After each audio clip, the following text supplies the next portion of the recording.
program. In the rights. Oh.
Hello to any of our viewers.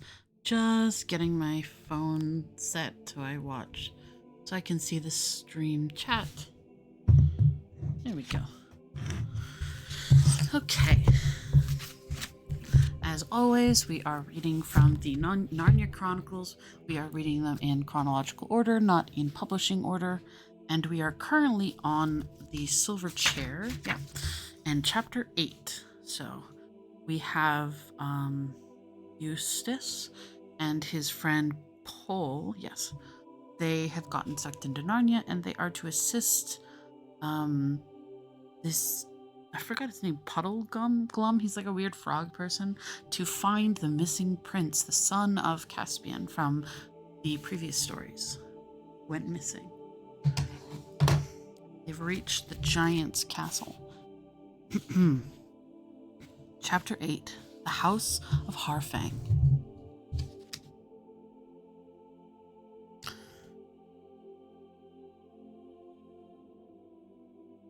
Sorry, I'm just making sure I get the voices right. Okay. Go on, Paul, do your stuff, whispered Scrub. Jill found that her mouth was so dry that she couldn't speak a word. She nodded savagely at Scrub. Thinking to himself that he would never forgive her, or Puddleglum either, Scrub licked his lips and shouted up to the king giant. If you please, sire, the lady of the green kirtle salutes you by us and said you'd like to have us for your autumn feast. The giant king and queen looked at each other, nodded to each other, and smiled in a way that Jill didn't exactly like. She liked the king better than the queen. He had a fine curled beard and a straight eagle-like nose, and was really rather good-looking as giants go. The queen was dreadfully fat and had a double chin and a fat, powdered face, which isn't a very nice thing at the best of times, and of course looks much worse when it is 10 times too big. Then the king put out his tongue and licked his lips. Anyone might do that, but his tongue was so very large and red and came out so unexpectedly that it gave Jill quite a shock. Oh, what good children, said the queen. Perhaps she's the nice one after all, thought Jill. Yes, indeed, said the king. Quite excellent children. We welcome you to our court. Give me your hands. He stretched down his great right hand, very clean and with any number of rings on the finger, but also with terrible pointed nails. He was much too big to shake the hands with the children. In turn, my goodness. He was much too big to shake the hands, which the children in turn held up to him, but he shook the arms. And what's that? Asked the king, pointing to Puddleglum. Oh my gosh, this word. Reshpekabiggle, said Puddleglum. Oh, screamed the queen, gathering her skirts close to her ankles. The horrid thing, it's alive.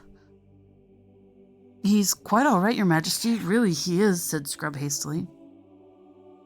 You'd like him much better when you get to know him. I'm sure you will. I hope you won't lose all interest in Jill for the rest of the book if I tell you that at this moment she began to cry.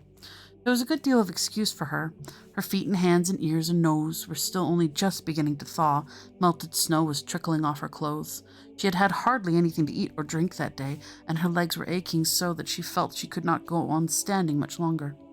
Anyway, it did more good at the moment than anything else would have done, for the queen said, Ah, the poor children. Pardon. My lord, we do wrong to keep our guests standing. Quick, some of you, take them away. Give them food and wine and baths. Comfort the little girl. Give her lollipops. Give her dolls. Give her physics. What? Give her all you can think of. Possets and comfits and caraways and lullabies and toys. Don't cry, little girl, or you won't be good for anything when the feast comes. Jill was just as indignant as you and I would have been at the mention of toys and dolls. And though lollipops and comfits might be all very well in their way, she very much hoped that something more solid would be provided. The queen's foolish speech, however, produced excellent results, for Puddleglum and Scrub were at once picked up by gigantic gentlemen-in-waiting, and Jill by a gigantic maid of honor, and carried off to their rooms. Jill's room was about the size of a church, and would have been rather grim if it had not had a roaring fire on the hearth, and very thick crimson carpet on the floor. And here delightful things began to happen to her. She was handed over to the Queen's old nurse, who was, for the giant's point of view, a little old woman, almost bent double with age, and, from the human's point of view, a giantess small enough to go about on an ordinary room without knocking her head on the ceiling. She was very capable, though Jill did wish she wouldn't keep on clicking her tongue and saying things like, "Oh, la la, up's a daisy, and there's a duck, and now we'll be all right, my puppet." She filled a giant foot bath with hot water and helped Jill into it. If you can swim, as Jill could, a giant bath is a lovely thing, and giant towels, though a bit rough and coarse, are lovely too, because there are acres of... Didn't they say earlier that the children couldn't swim because of that academy, or am I misremembering something? Anyways, a giant bath is a lovely thing, and giant towels, though a bit rough and coarse, are lovely too, because there are acres of them. In fact, you don't need to dry at all. You just roll about them in the front of the fire and enjoy yourself. And when that was over, clean, fresh, warmed clothes were put on Jill. Very splendid clothes, and a little too big.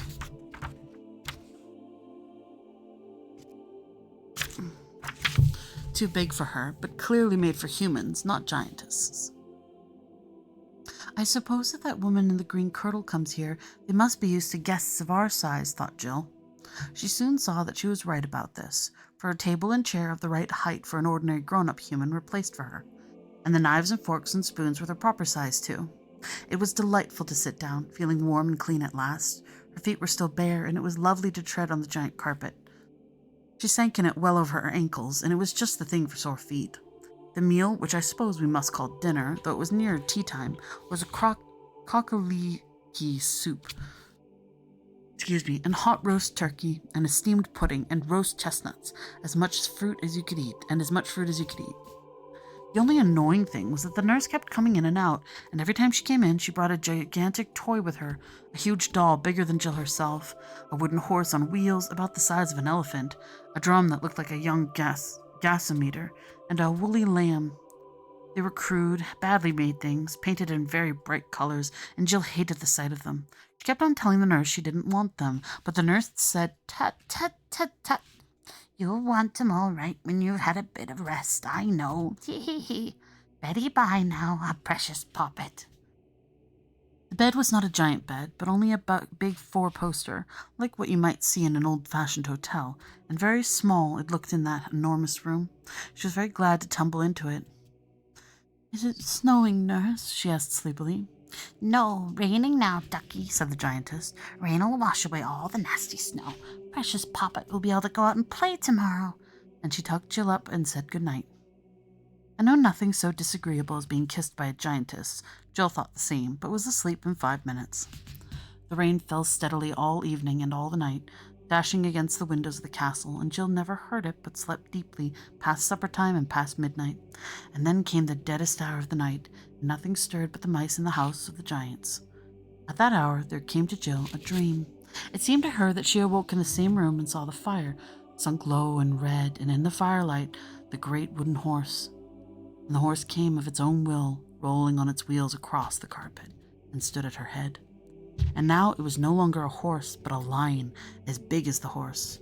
And then it was not a toy lion, but a real lion, the real lion, just as she had seen him on the mountain beyond the world's end. And a smell of all sweet-smelling things there are filled the room. But there was some trouble in Jill's mind, though she could not think what it was, and the tears streamed down her face and wet the pillow. The lion told her to repeat the signs, and she found that she had forgotten them all. At that, the great horror came over her. And Aslan took her up in his jaws, and she could feel his lips and his breath, but not his teeth, and carried her to the window and made her look out. The moon shone bright, and written in great letters across the world or the sky, she did not know which, were the words, "Under me." After that, the dream faded away, and when she awoke, very late next morning, she did not remember that she had dreamed at all. She was up and dressed and had finished breakfast in front of the fire when the nurse opened the door and said, "Here's pretty Poppet's little friends come to play with her." In came Scrub and the marsh wriggle. Hello, good morning, said Jill. "Isn't this fun? I've slept about 15 hours. I believe I do feel better, don't you?" "I do," said Scrub, "but Puddleglum says he has a headache. Hello, your window is a window seat. If we got up on that, we could see out." And at once they all did so, and at the first glance Jill said, "Oh, how perfectly dreadful!" The sun was shining, and except for a few drifts, the snow had been almost completely washed away by the rain. Down below them, spread out like a map, lay the flat hilltop which they had struggled over yesterday afternoon. Seen from the castle, it could not be mistaken for anything but the ruins of a gigantic city. It had been flat, as Jill now saw, because it was still on the whole paved, though in places the pavement was broken. The criss-cross banks were what was left of the walls of the huge buildings which might once have been giants' palaces and temples. One bit of wall, about 500 feet high, was still standing. It was that which she had thought was a cliff. The things that had looked like factory chimneys were enormous pillars, broken off at unequal heights. Their fragments lay at their bases like felled trees of monstrous stone. The ledges which they had climbed down from the north side of the hill, and also, no doubt, the other ledges which they had climbed up on the south side, were the remaining steps of giant stairs. To crown all, in large dark lettering across the center of the pavement, ran the words, "Under me." The three travelers looked at each other in dismay, and after a short whistle, Scrub said what they were all thinking. The second and third signs muffed. And at that moment, Jill's dream rushed back into her mind. "It's my fault," she said in despairing tones. I'd given up repeating the signs every night. If I'd been thinking about them, I could have seen it was the city, even in all that snow. I'm worse, said Puddleglum. "I did see, or nearly. I thought it looked uncommonly like a ruined city." "You're the only one who isn't to blame," said Scrub. "You did try to make us stop." "Didn't try hard enough, though," said the Marsh Wriggle. "And I'd no call to be trying. I ought to have done it, if I couldn't have stopped you two with one hand each. As if I couldn't have stopped you two with one hand each." "The truth is," said Scrub, "we were so jolly keen on getting to this place that we weren't bothering about anything else. At least, I know I was. Ever since we met that woman with the knight who couldn't talk, we've been thinking of nothing else. We'd nearly forgotten about Prince William." "I shouldn't wonder," said the Puddleglum, "if that wasn't exactly what she intended." "What I don't quite understand," said Jill, "is how we didn't see the lettering. Or could it have come there since last night? Could he, Aslan, have put it there in the night? I had such a strange dream." And she told them all about it. "Why, you chump," said Scrub, "we did see it. We got into the lettering, don't you see? We got into the letter E in me.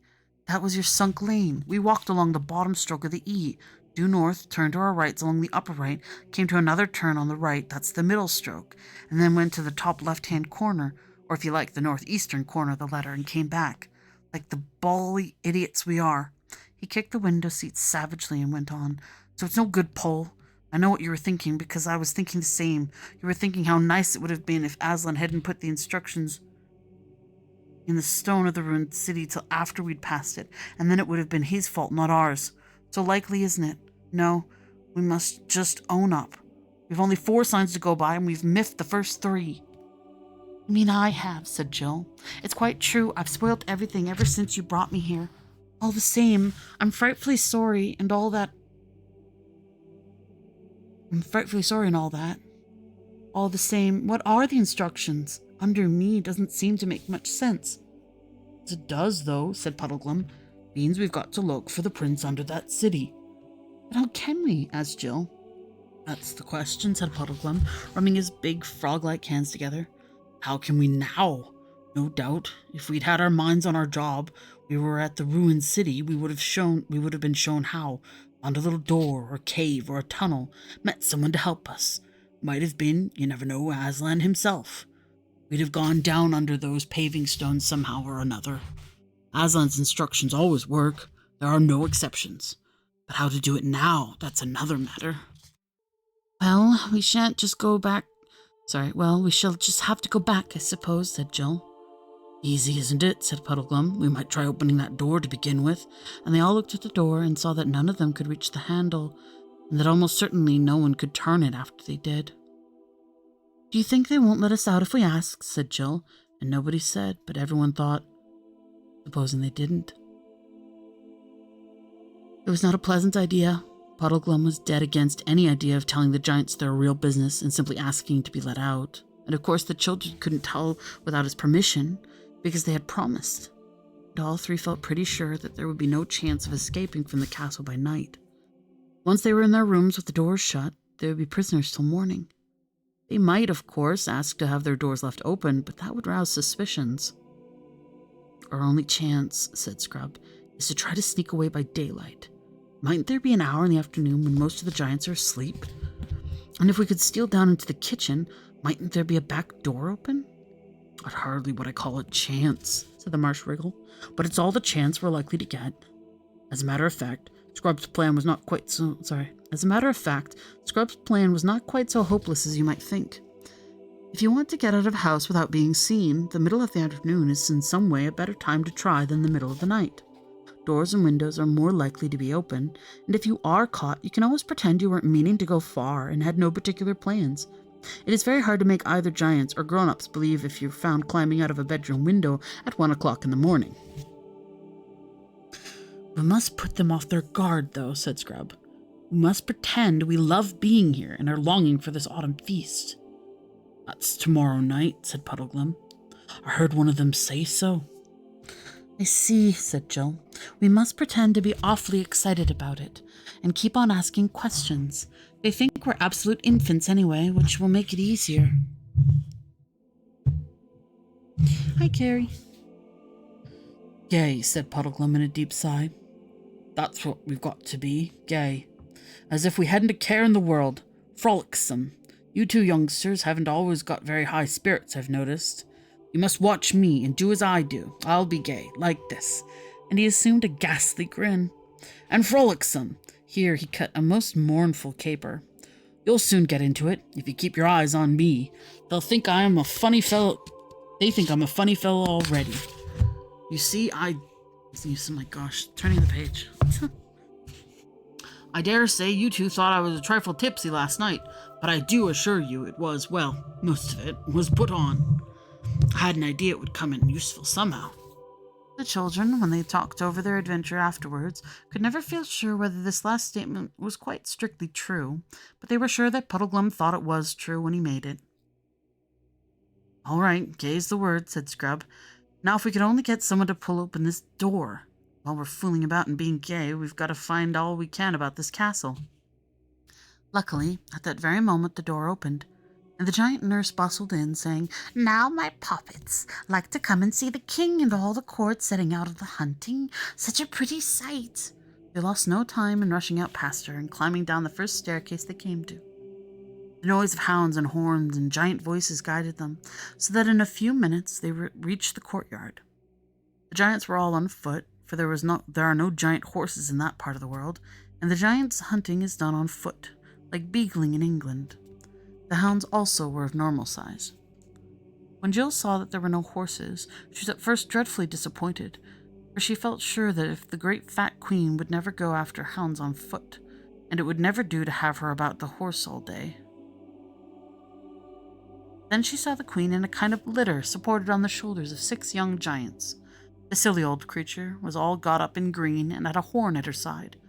20 or 30 giants, including the king, were assembled, ready for the sport, all talking and laughing, fit to deafen you. And down below, near Jill's level, there were wagging tails and barking and loose slobbering mouths and noses of dogs thrust into your hand. Puddleglum was just beginning to strike when he thought was a gay and gamesome attitude, which might have spoiled everything if it had been noticed, when Jill put on her most attractively childish smile, rushed across to the queen's litter, and shouted up to the queen, Oh, please, you're not going away, are you? You will come back. Yes, my dear, said the queen. I'll be back tonight. Oh, good, how lovely, said Jill. And we may come to the feast tomorrow night, mayn't we? We're so longing for tomorrow night, and we do love being here. And while you're out, we may run over the whole castle and see everything, mayn't we? Do say yes. The queen did say yes, but the laughter of the courtiers nearly drowned out her voice. That was pretty good.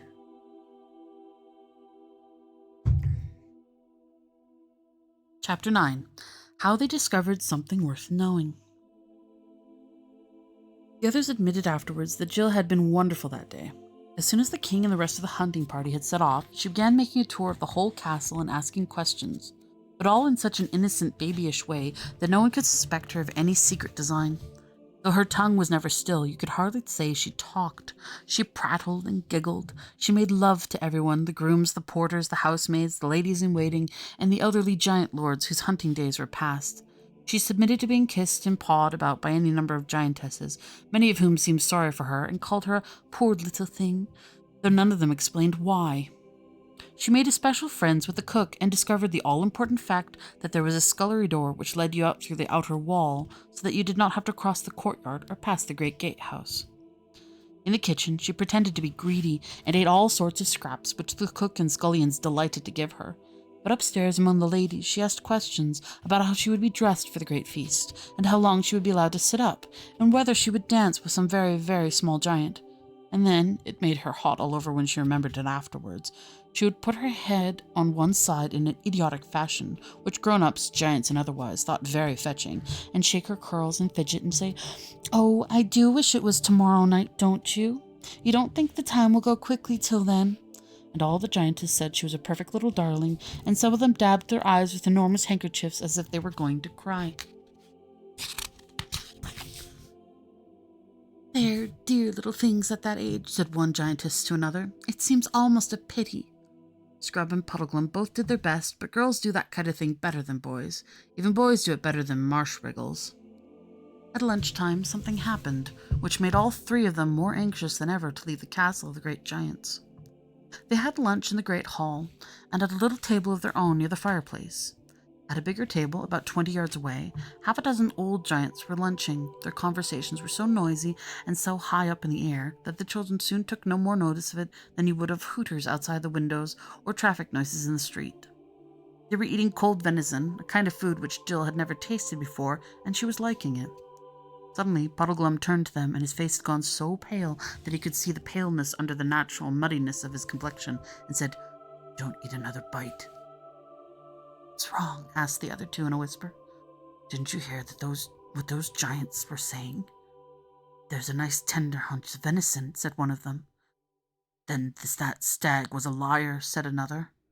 "Why?" said the first one. "Oh," said the other, "they said that when he was caught, he said, 'Don't kill me, I'm tough. You won't like me.'" For a moment, Jill did not realize the full meaning of this, but she did when Scrub's eyes opened wide with horror and he said, "So we've been eating a talking stag." This discovery didn't have exactly the same effect on all of them. Jill, who was new to that world, was sorry for the poor stag and thought it rotten of the giants to have killed him. Scrub, who had been in that world before and had at least one talking beast as his dear friend, felt horrified, as you might feel about a murder. But Puddleglum, who was a Narnian born, was sick and faint, and felt as you would feel if you found you had eaten a baby.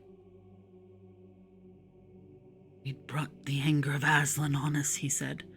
"That's what comes of not attending to the signs. We're under a curse, I expect. If it was allowed, it would be the best thing we could do to take these knives and drive them into our own hearts." And gradually even Jill came to see it from his point of view. At any rate, none of them wanted any more lunch, and as soon as they had thought it safe, they crept quietly out of the hall. It was now drawing near to that time of day on which their hours of escape depended, their hopes of escape depended, and all became nervous. They hung about in passages and waited for things to become quiet. The giants in the hall sat on a dreadfully long time after the meal was over. The bald one was telling a story. When that was over, the three travelers dawdled down to the kitchen. But there were still plenty of giants there, or at least in the scullery, washing up and putting things away. It was agonizing waiting until these finished their jobs and, one by one, wiped their hands and went away. At last one old giantess was left in the room. She pottered about, and at last the three travelers realized with horror that she did not intend to go away at all. "Well, dearies," she said to them, "that job's about through. Let's put the kettle there. That'll make a nice cup of tea presently. Now I can have a little bit of a rest. Just look into the scullery like good poppets, and tell me if the back door is open." "Yes, it is," said Scrub. "That's right. I always leave it open so as Puss can get in and out, the poor thing." Then she sat down on one chair and put her feet up on another. "I don't know as I mightn't have 40 winks," said the giantess, "if only that blamey hunting party didn't come back too soon." All their spirits leapt up when she mentioned 40 winks, and flopped down again when she mentioned the return of the hunting party. "When do they usually come back?" asked Jill. "You never can tell," said the giantess. "But there, go and be quiet for a bit, my dearies." They retreated to the far end of the kitchen, and would have slipped out into the scullery then and there if the giantess had not sat up, opened her eyes, and brushed away a fly. "Don't try it till we're sure she's really asleep," whispered Scrub, "or it'll spoil everything." So they all huddled in the kitchen end, waiting and watching. The thought that the hunters might come back at any moment was terrible, and the giantess was fidgety. Whenever they thought she had really gone asleep, she moved. "I can't bear this," thought Jill. To distract her mind, she began looking about her. Just in front of her was a clean, wide table with 2 clean pie dishes on it and an open book. They were giant pie dishes, of course. Jill thought that they could lie down just comfortably in one of them. Then she climbed up to the bench beside the table to look at the book. She read, "Mallard. This delicious bird can be cooked in a variety of ways." "It's a cookery book," thought Jill without much interest, and glanced over her shoulder. The giantess' eyes were shut, but she didn't look as if she were properly asleep. Jill glanced back at the book. It was arranged alphabetically, and at the very next entry her heart seemed to stop beating. It ran, "Man. This elegant little biped has long been valued as a delicacy.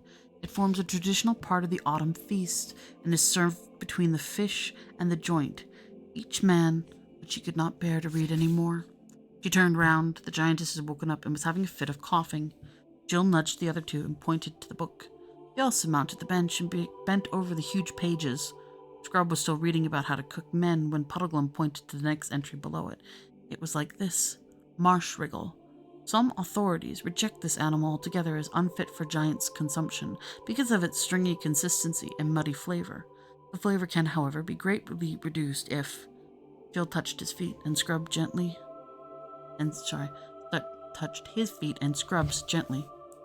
All 3 looked back at the giantess. Her mouth was slightly open, and from her nose there came a sound which at that moment was more welcome to them than any music. She snored. And now it was a question of tiptoe work, not daring to go too fast, hardly daring to breathe, out through the scullery. Giant sculleries smell horrid. Out at last into the pale sunlight of a winter afternoon.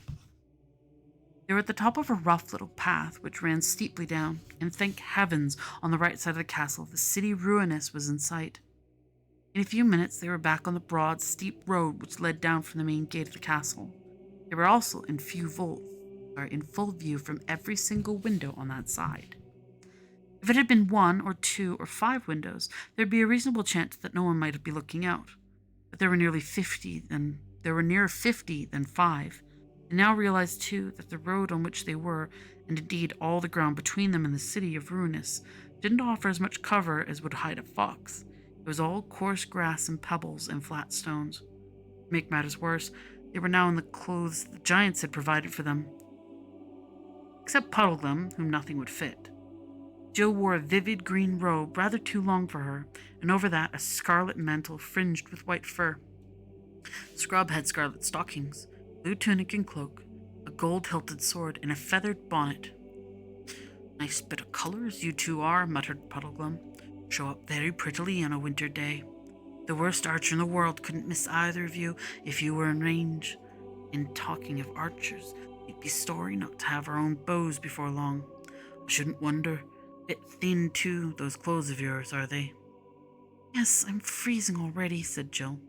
A few minutes ago, when they had been in the kitchen, she had thought that if only they could at once get out of the castle, their escape would be almost complete. She now realized that the most dangerous part of it was still to come. "Steady, steady." "Oh, thank you. Welcome to the reading, Penguin." "Steady, steady," said Puddleglum. "Don't look back. Don't walk too quickly. Whatever you do, don't run. Look as if we're just taking a stroll, and then if anyone sees us, we might just possibly not bother. He might just possibly. The moment we look like people running, we're done." The distance to the city ruinous seemed longer than Jill would have believed possible. But bit by bit they were covering it. Then came a noise. The other 2 gasped. Jill, who didn't know what it was, said, "What's that?" Hunting horn, whispered Scrub. Don't run even now, said Puddleglum. Not till I give the word. This time Jill couldn't help glance over her shoulder. There, about half a mile away, was the hunt returning from behind them on the left. They walked on. Suddenly, a great clamor of giant voices arose, then shouts and hollers. They've seen us. Run, said Puddleglum. Jill gathered up her long skirts. Horrible things were running in, and ran. There was no mistaking the danger now. She could hear the music of the hounds. She could hear the king's voice roaring out, after them, or we'll have no man pies tomorrow. She was last on the three. Nakedness. She was last of the three now, cumbered up with her dress, slipping on loose stones, her hair getting in her mouth, running pains across her chest. The hounds were much nearer. Now she had to run uphill, up the stony slope which led to the lowest step of the giant stairway. She had no idea what they would do when they got there, or how they would be any better off even if they'd reached the top. But she didn't think about that. She was like a hunted animal now. As long as the pack was after her, she must run till she dropped. The marsh wriggle was ahead, and as he came to the lowest step, he stopped, looked a little to his right, and all of a sudden darted into a little hole or crevice at the bottom of it, his long legs disappearing into it. Looked very like those of a spider. Scrub hesitated and then vanished after him. Jill, breathless and reeling, came to the place about a minute later. It was an unattractive hole, a crack between the earth and the stone, about 3 feet long and hardly more than a foot high. You had to fling yourself flat on your face and crawl in. You couldn't do it so very quickly either. She felt sure that a dog's teeth would close on her heel before she got inside. Quick, stones, fill up the opening, said Puddleglum's voice in the darkness beside her. It was pitch black in there, except for the gray light in the opening by which they had crawled in.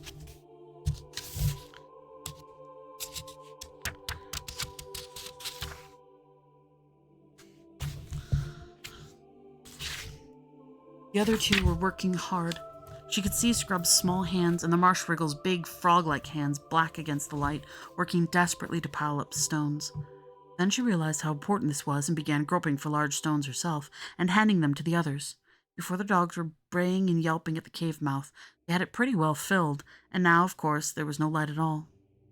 Further in, quick, said Puddleglum's voice. Let's all hold hands, said Jill. Good idea, said Scrub. But it took them quite a long time to find one another's hands in the darkness. The dogs were sniffing at the other side of the barrier now. Try if we can stand up, suggested Scrub. They did, and found that they could.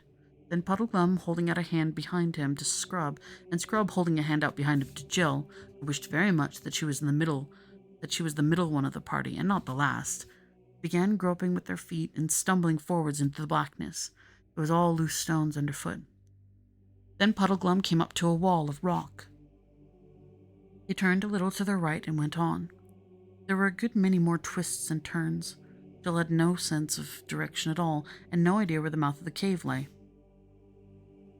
Question is, came Puddleglum's voice out of the darkness ahead, whether taking one thing with another, it wouldn't be better to go back, if we can, and give the giants a treat at the feast of theirs, instead of losing our way in the guts of a hill where 10 to 1 there's dragons and deep holes and gases and water and... let go, save yourselves, After that all happened quickly. There was a wild cry, a swishing, dusty, gravelly noise, a rattle of stones, and Jill found herself sliding, hopelessly sliding, and sliding quicker every moment down a slope that grew steeper every moment. It was not a smooth, firm slope, but a slope of small stones and rubbish. Even if you could have stood up, it would have been of no use. Any bit of that slope you had put your foot on would have slid away from you and carried you down with it. But Jill was more lying than standing, and the further they all slid, the more they disturbed all the stones and earth, so that the general downward rush of everything, including themselves, got faster and louder and dustier and dirtier. From the sharp cries and swearing of the other two, Jill got the idea that many of the stones which she was dislodging were hitting Scrub and Puddleglum pretty hard, and now she was going at a furious rate and felt sure she would be broken to bits at the bottom. But somehow they weren't. They were a mass of bruises, and the wet, sticky stuff on her face appeared to be blood. And such a mass of loose earth, shingle, and larger stones was piled up round her, and partly over her, that she couldn't get up. The darkness was so complete that it made no difference at all whether your eyes were open or shut. There was no noise, And that was the very worst moment Jill had ever known in her life. Supposing she was alone. Supposing the others. Then she heard movement around her, and presently all three, in shaken voices, were explaining that none of them seemed to have any broken bones. "You can never get up that again," said Scrub's voice. "You notice how warm... Have you noticed how warm it is?" said the voice of Puddleglum. "That means we're a long way down. Might be nearly a mile." No one said anything. Some time later, Puddleglum added, "My tinderbox is gone." After another long pause, Jill said, "I'm terribly thirsty." No one suggested doing anything. There was so obviously nothing to be done. For the moment, they did not feel it quite so badly as one might have expected. That was because they were so tired. Long afterwards, without the slightest warning, an utterly strange voice spoke. They knew at once that it was not the one voice in the whole world for which each secretly had been hoping. The voice of Aslan. It was dark, flat voice. Almost as if you know what that means, a pitch-black voice. It said, What make you here, creatures of the overworld?" Chapter 10. Travels Without the Sun. "Who's there?" shouted the three travelers. "I am the warden of the marshes of Underland, and with me stand 100 earthmen in arms," came the reply. "Tell me quickly who you are, and what is your errand in the deep realm." "We fell down by accident," said Puddleglum truthfully enough. "Many fall down, and few return to the sunlit lands," said the voice. "Make ready now. Come with me to the Queen of the Deep Realm." "What does she want with us?" asked Scrub cautiously. "I do not know," said the voice. "Her will is not to be questioned, but obeyed." While he said these words, there was a noise like a soft explosion, and immediately a cold light, gray, with a little blue in it, flooded the cavern. All hope that the speaker had been idly boasting when he spoke of his 100 armed followers died at once. Jill found herself blinking and staring at a dense crowd. They were of all sizes, from little gnomes barely a foot high to stately figures taller than men. All carried three-pronged spears in their hands, and all were dreadfully pale, and all stood as still as statues. Apart from that, they were very different. Some had tails and others not. Some wore great beards and others had very round, smooth faces, big as pumpkins. There were long, pointed noses, and long, soft noses like small trunks, and great blobby noses. Several had single horns in the middle of their foreheads, but in one respect they were all alike. Every face in the whole 100 was as sad as a face could be. They were so sad that after the first glance, Jill almost forgot to be afraid of them. She felt she would like to cheer them up. "Well," said Puddleglum, rubbing his hands, "this is just what I needed. If these chaps don't teach me to take a serious view of life, I don't know what will. Look at that fellow with the walrus mustache, or that one with the..." "Get up," said the leader of the Earthmen. There was nothing else to be done. The three travelers scrambled to their feet and joined hands. One wanted the touch of a friend's hand at a moment like this, and the Earthmen came all around them, patting on large, soft feet on which some had 10 toes, some 12, and others none. "March," said the warden, and march they did. The cold light came from a large ball at the top of a long pole, and the tallest of the gnomes carried this at the head of the procession. By its cheerless rays, they could see that they were in a natural cavern. The walls and roof were knobbed, twisted, and gashed into 1,000 fantastic shapes, and the stony floor sloped downwards as they proceeded. It was far worse for Jill than the others, because she hated dark underground places. And when, as they went on, the cave got lower and narrower, and when, at last, the light-bearer stood aside and the gnomes, one by one, stooped down, all except the very smallest ones, and stepped into a little dark crack and disappeared, she felt she could bear it no longer. "I can't go in there. I can't, I won't," she panted. The Earthmen said nothing, but they all lowered their spears and pointed them at her. "Steady pull," said Puddleglum. "Those big fellows wouldn't be crawling in there if they didn't get wider later on." And there's one thing about this underground world, we shan't get any rain. Oh, you don't understand. I can't, wailed Jill. Think how I felt on that cliff pole, said Scrub. You go first, Puddleglum, and I'll come after her. That's right, said the Marshwiggle, getting down on his hands and knees. You keep a grip on my heels, Pole, and Scrub will hold on to yours. Then we'll all be comfortable. Comfortable, said Jill. She got down and then crawled in on her elbows. It was a nasty place. You had to go flat on your face for what seemed like half an hour, though it may really have been only 5 minutes. It was hot. Jill felt as if she was being smothered. But at last a dim light showed ahead. The tunnel grew wider and higher, and they came out, hot, dirty, shaken, into a cave so large that it scarcely seemed like a cave at all. It was full of a dim, drowsy radiance, so that here they had no need of the Earthman's strange lantern. The floor was soft with some kind of moss, and out of this grew many strange shapes, branched and tall like trees, but flabby like mushrooms. They stood too far apart to make a forest. It was more like a park. The light, a greenish gray, seemed to come from both them and from the moss, and it was not strong enough to reach the roof of the cave, which must have been a long way overhead. Across the mild, soft, sleepy place they were now made to march. Across the mild, soft, sleepy place they were now made to march. It was very sad, but with a quiet sort of sadness, like soft music. Here they passed dozens of strange animals lying on the turf, either dead or asleep. Jill could not tell which. These were mostly of a dragonish or bat-like sort. Puddleglum did not know what any of them were. Did they grow here? Scrub asked the warden. He seemed very surprised at being spoken to, but replied, No.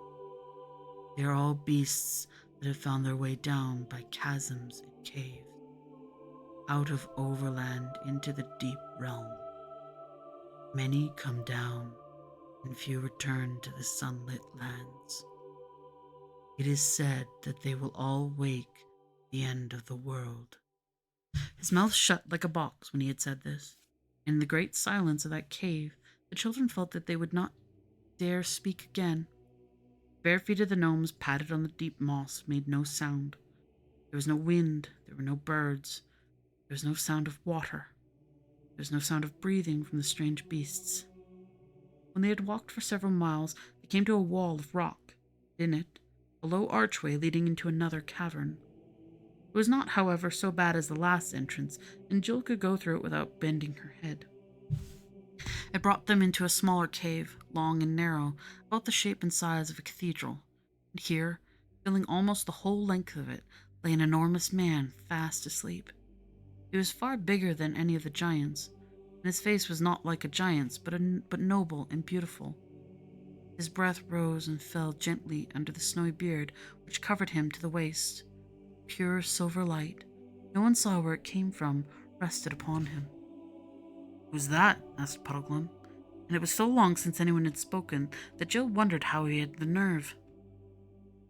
That is old Father Time, who once was a king in Overland, said the warden, and now he has sunk down into the deep realm, lies dreaming of all the things that are done in the upper world. Many sink down, and few return to the sunlit land. They say he will wake at the end of the world. And out of that cave they passed into another, and then into another and another, and so on till Jill lost count, but always they were going downhill, and each cave was lower than the last, so the very thought of the weight and depth of the earth above you was suffocating. At last they came to a place where the warden commanded his cheerless lantern to be lit again. Then they passed into a cave so wide and dark that they could see nothing of it except that right in front of them a strip of pale sand ran down into still water. There, beside a little jetty, lay a ship without mast or sail, but with many oars. They were made to go on board her and led forward to the bows, where there was a clear space in front of the rowers' benches and a seat running round inside the bulwarks. One thing I'd like to know, said Puddleglum, is whether anyone from our world, from up top I mean, has ever done this trip before. Many have taken a ship at the pale beaches, replied the warden, and Yes, I know, interrupted Puddleglum, and few return to the sunlit lands. You needn't say it again. You are a chap of one idea, aren't you? The children huddled close together on each side of Puddleglum.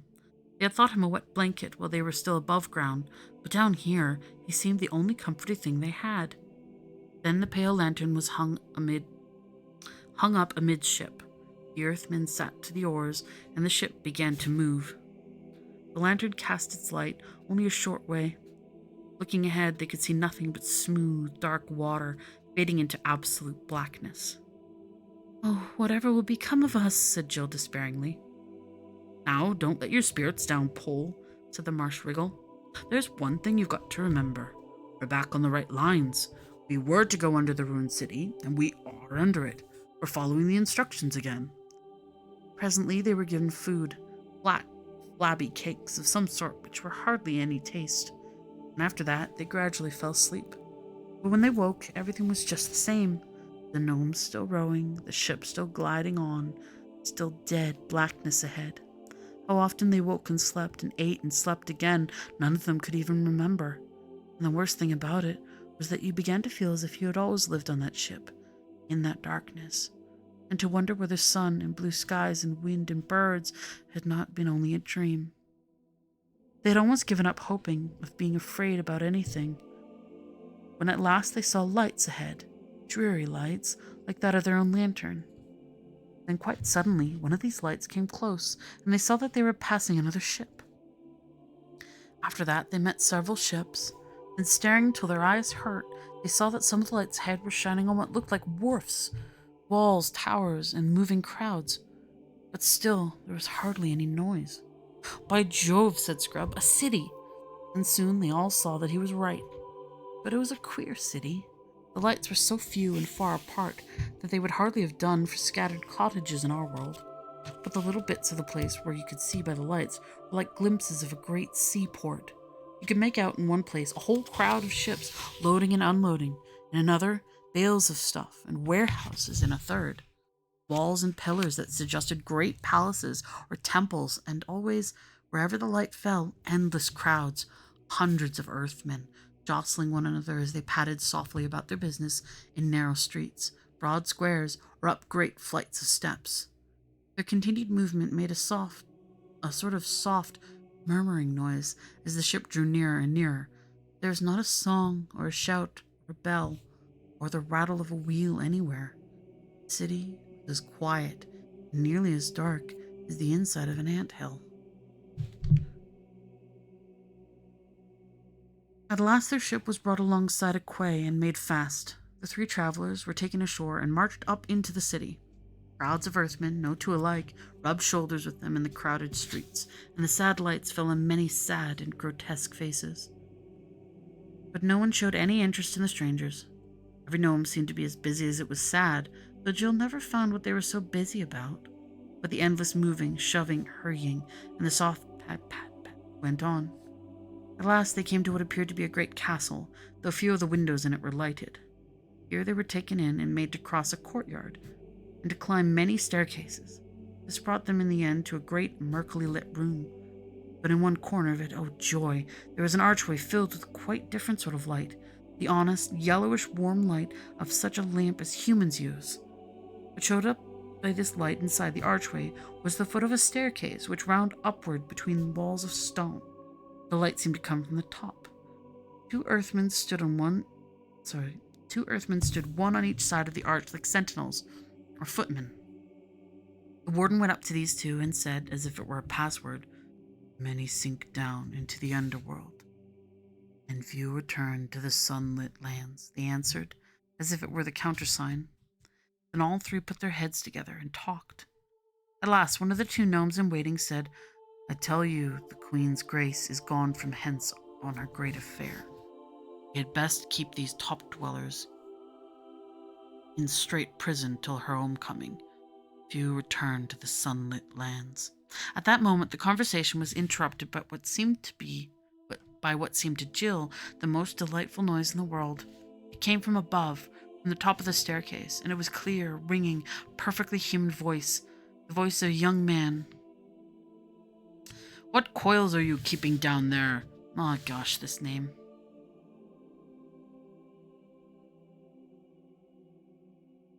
Mullagutharum. Okie dokie. It shouted. Other worlders? Ha! Bring them up to me, and that presently. Please it to your highness to remember, began Mullagutharum, but the voice cut him short. It pleases my highness principally to be obeyed, old mutterer. Bring them up, it called. Mullagutharum shook his head, motioned to the travelers to follow, and began going up the staircase. At every step, the light increased. There were rich tapestries hanging on the walls. The lamplight shone golden through thin curtains at the staircase head. The earthman parted the curtains and stood aside. The three passed in. They were in a beautiful room, richly tapestried, with bright fire on a clean hearth, and red wine in cut glass sparkling on the table.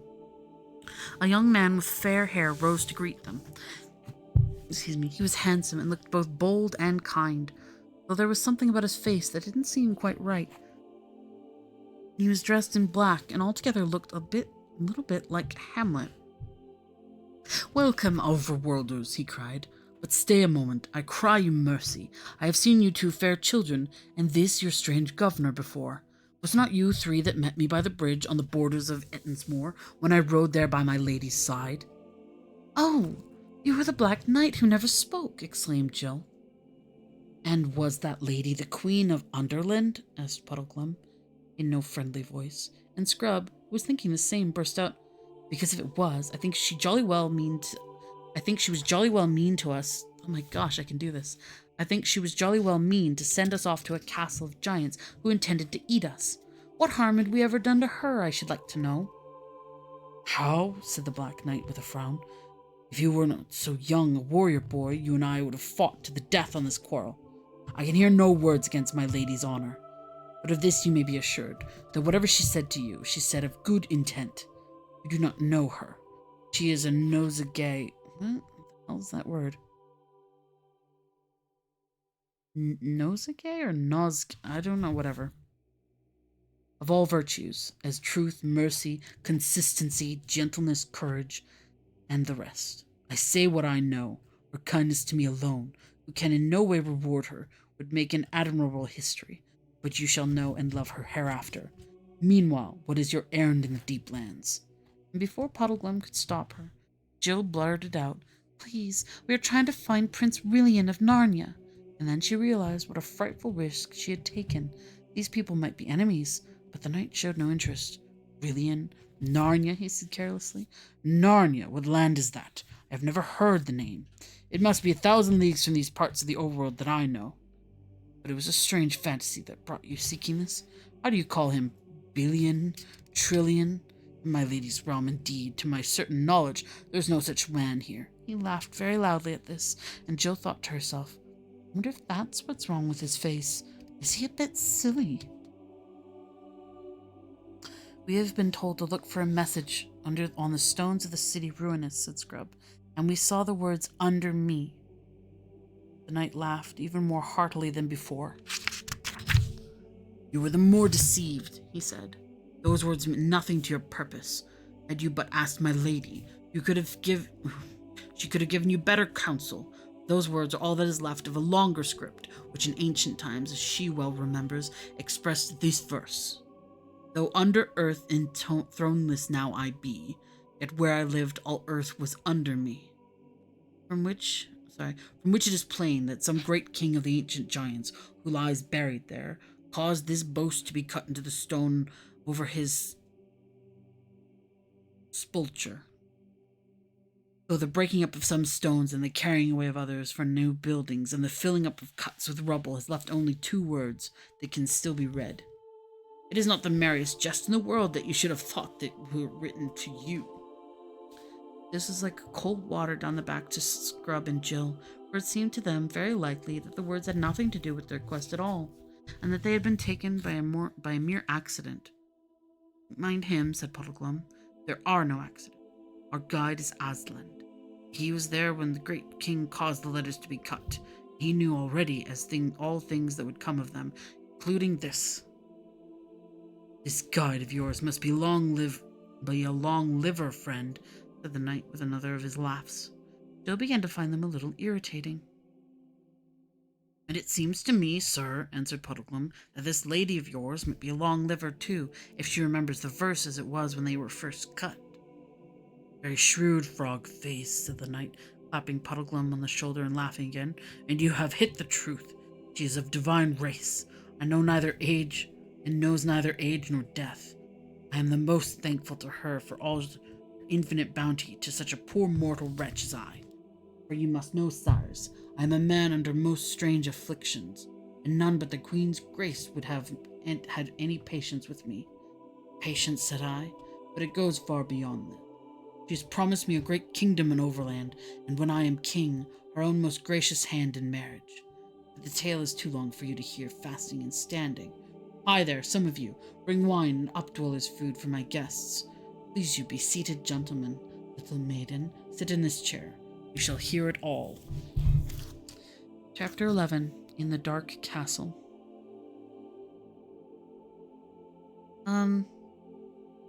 Did we not hit an ad at some point?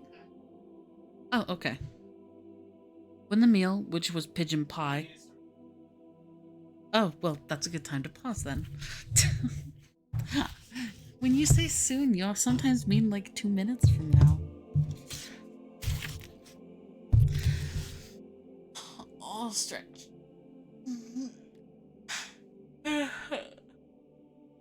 Oh my goodness.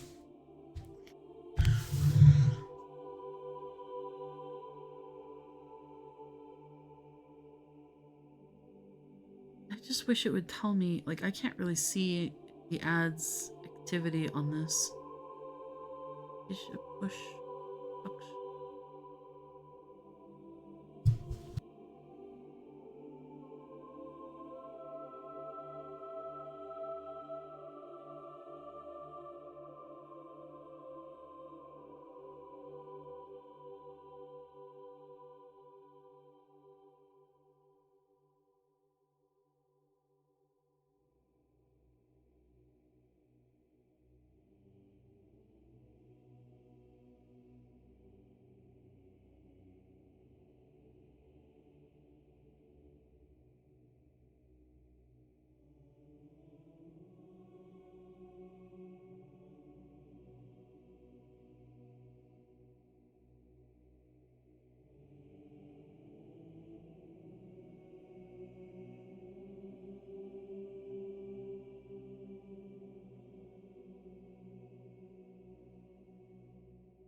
Oh, sorry. I can talk because sorry, I forgot, Carrie, that you don't have the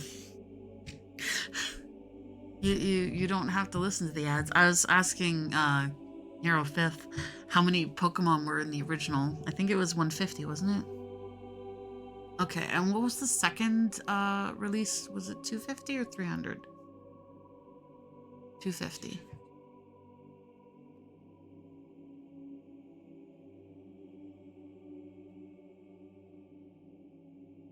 What are these uniques? Like, are they?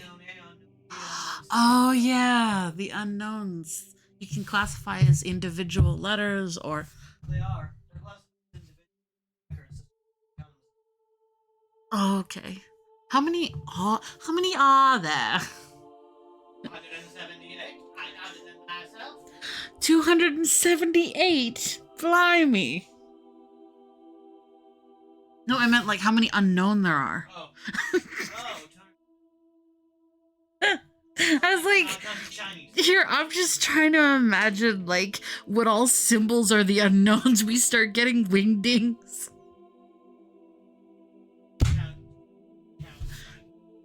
No, but what color are shiny unknown? What? Oh, you're gonna check. I'm glad you're enjoying this, Carrie. We're just having a Pokemon talk. So blue. We got black. You know, Pink and black. I was about to say that makes sense.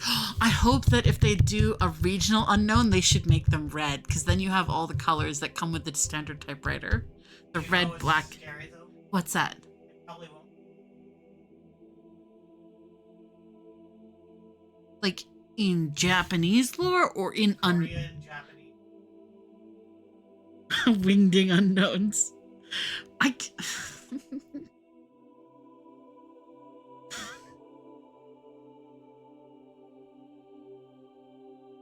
Okay, so there's two more that will. These extras that aren't quote unquote counted, are they from the 150 or from the 250? From the 250, so the second release. So two Pokemon that came out technically, and they've got their own number, but they're not in the 250. Or do they not have their own number? Oh, or we're talking about unknowns again. Wasn't there a question mark and an exclamation mark? Yes. Sorry, I thought you were saying that because we were discussing how you knew there was extra Pokemon that weren't technically in the 250, and I thought you said there was two more. I was gonna say, isn't one of them like Celebi?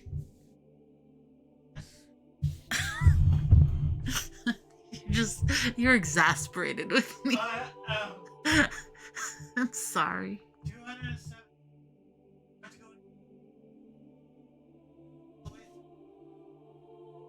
Oh, if you get that, what happens if you run out? They just start bugging Pokemon to release more. No, when I run out of Pokemon. Uh-huh. That's fair. How many Digimon are there? Tons.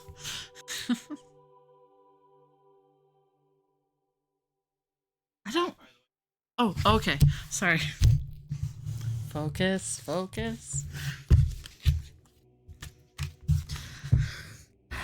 Chapter 11. In the Dark Castle. When the meal, which was pigeon pie, yeah, and we're back, which was pigeon pie, cold ham, salad, and cakes, had been brought, and all had drawn their chairs up to the table and begun, the knight continued. You must understand, friends, that I know nothing of who and what, of who I was and whence I came into this dark world. I remember no time when I was not dwelling as now at the court of all this but heavenly queen. There we go. But my fucking dyslexia. But my thought is that she saved me from some evil enchantment and brought me hither of her exceeding bounty. Honest Frogfoot, your cup is empty. Suffer me to refill it. And this seems to me the likelier because even now I am bound by a spell from which my lady alone can free me. Every night there comes an hour when my mind is most horribly changed, and after my mind, my body. For first I become furious and wild, and would rush upon my dearest friends to kill them, if I were not bound, and soon after that I turn into the likeness of a great serpent, hungry, fierce, and deadly. Sir, be pleased to take another breast of pigeon, I entreat you. So they tell me, and they certainly speak truth, for my lady says the same. I myself know nothing of it, for when my hour is past, I wake forgetful of all that vile fit, and in my proper shape and sound mind, saving that I am somewhat wearied. Little lady, eat one of these honeyed cakes, which are brought for me from some barbarous land in the far south of the world. Aw, they're kind on you, barbarous. Now the Queen's Majesty knows by her art that I shall be freed from this enchantment once she has made me king of a land in the overworld and set its crown upon my head. The land is already chosen, and the very place of our breaking out. Our earthmen have worked day and night, digging away beneath it. And do you think the Queen is from the beginning? I think. Yeah. You think it's the witch? I mean, didn't they say she, disguised as a serpent at some point in the beginning? Okay, sorry. Digging away beneath it, and have now gone so far, so high, that they tunnel not a score of feet beneath the very grass on which the updwellers of that country walk, Good thing the giants aren't walking on it. They're gonna go through the ground. I know, and I'm not gonna say Carrie's got spoilers. It's been so long since I've read these. Da, da, da, da, da, da. It will be very soon now that those uplanders' fates will come upon them. She herself is at the diggings tonight, and I expect a message to go to her. And the thin roof of earth, which still keeps me from my kingdom, will be broken through, and with her to guide me and 1,000 earthmen at my back, I shall ride forth in arms, fall suddenly on our enemies, slay their chief men, cast down their strong places, and doubtless be their crowned king within 24 hours. See, like, he's already the king? We know this. It's a bit of rough luck on them, isn't it? Said Scrub. Thou art a lad of wondrous, quick-working wit, exclaimed the knight. For on my honor, I have never thought of it so before. I see your meaning.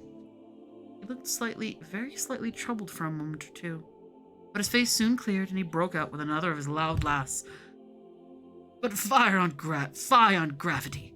It is not the most comical and ridiculous thing in the world to think of them all going about their business and never dreaming that under their peaceful fields and floors, only a fathom down, there is a great army ready to break out onto them like a fountain, and they never to have suspected. Why, they themselves, when once the first smart of their defeat is over, can hardly choose but laugh at the thought. I don't think it's very funny at all, said Jill. I think you'd be a wicked tyrant. What? Said the king, the knight still laughing and patting her head in quite an infuriating fashion. Is our little maid a deep politician? But never fear, sweetheart. In ruling that land I shall do by all counsel of my lady, who will then be my queen too. Her word shall be my law, even as my word will be law to the people we have conquered. Where I come from, said Jill, who was disliking him more every minute, they don't think much of men who are bossed about by their wives. Oh.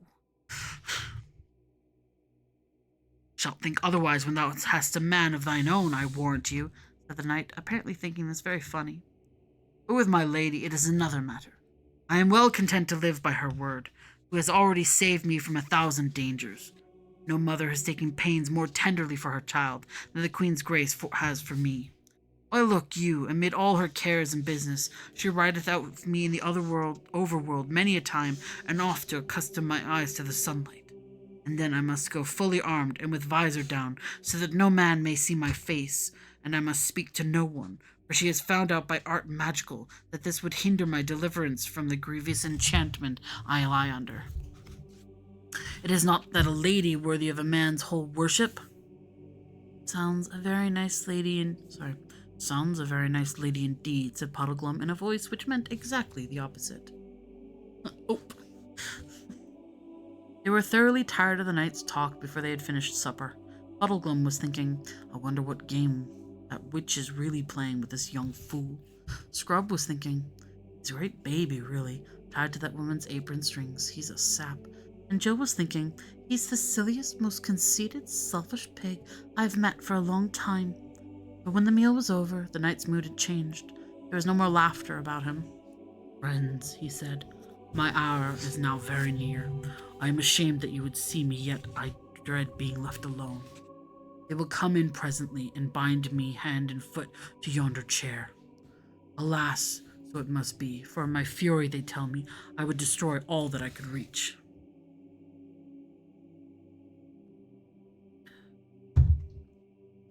I say, said Scrub, I'm awfully sorry about your enchantment, of course, but what will those fellows do to us when they come to bind you? They talked of putting us in prison. We don't like all those dark places very much. We'd much rather stay here till you're better, if we may. It is well thought of, said the knight. By custom none but the Queen herself remains with me in my evil hour. Such is her tender care for my honor, that she would not willingly suffer any ears but her own to hear the words I utter in that frenzy. But I could not easily persuade my attendant gnomes that you should be left with me. And I think I hear their soft feet even now upon the stairs. Go through yonder door, it leads into my other apartments, and there either await my coming when they have unbound me, or if you will, return and sit with me in my ravings. They followed his direction and passed out of the room by a door which they had not yet seen opened. It brought them, they were pleased to see, not into darkness, but into a lighted corridor. They tried various doors and found what they were very badly needed: water for washing and even a looking glass. "Never offered us a wash before supper," said Jill, drying her face. "Selfish, self-centered pig." Are we going back to watch the enchantment, or shall we stay here?" said Scrub. "Stay here, I vote," said Jill. "I'd much rather not see it," but she felt a little inquisitive all the same. "No, go back," said Puddleglum. "We may pick up some information, and we still need all we can get. I'm sure the Queen is a witch and an enemy, and those Earthmen would knock us on the head soon as look at us. There's a stronger smell of danger and lies of magic and treason about this land that I've ever smelled before. We need to keep our eyes and ears open."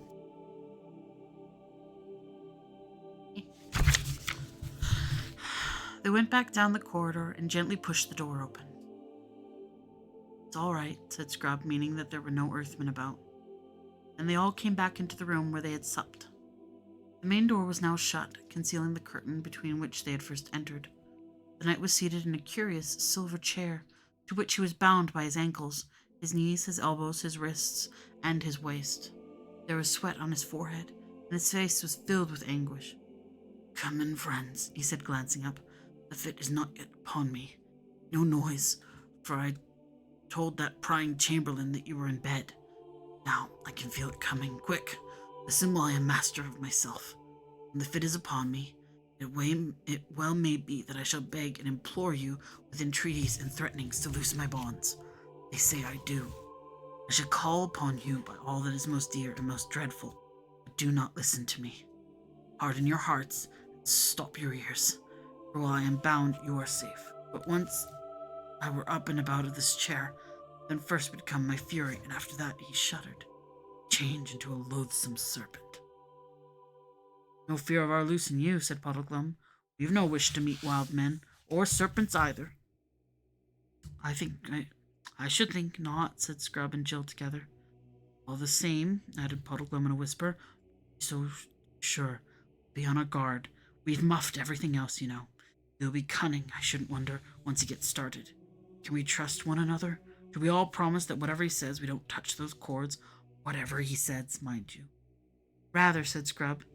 "There's nothing in the world he can say or do that'll make me change my mind," said Jill. "Hush, something's happening," said Puddleglum. The knight was moaning, his face was pale as putty, and he writhed in his bonds. And whether because she was sorry for him or for some other reason, Jill thought that he looked a nicer sort of man than he looked before. "Oh," he groaned, "enchantments, enchantments. The heavy, tangled, cold, clammy web of evil magic. Buried alive, dragged down onto the earth, down into the steady blackness. How many years it is. I lived 10 years or 1,000 years in the pit. Maggot men all around me. Oh, have mercy, let me out, let me go back. Let me feel the wind and see the sky. It used to be a little pool.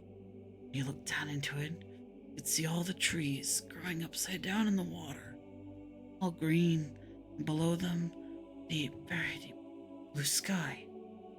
He had been speaking in a low voice. Now he looked up, fixed his eyes upon them, and said loud and clear, "Quick, I am sane now. Every night I am sane. If only I could get out of this enchanted chair, it would last. I should be a man again. But every night they bind me, and so every night my chance is gone. But you're not enemies. I'm not your prisoner. Quick, cut the cords." "Stand fast, steady," said Puddleglum to the two children. "I beseech you to hear me," said the knight, forcing himself to speak calmly. "Have they told you that if I am released from this chair, I shall kill you and become a serpent? I see by your faces that they have. It is a lie. It is at this hour that I am in my right mind. It is all the rest of the day that I am enchanted. You are not earthmen nor witches. Why should you be on their side? Of your courtesy, cut my bonds." "Steady, steady, steady," said the three travelers to one another. "Oh, you have hearts of stone," said the knight.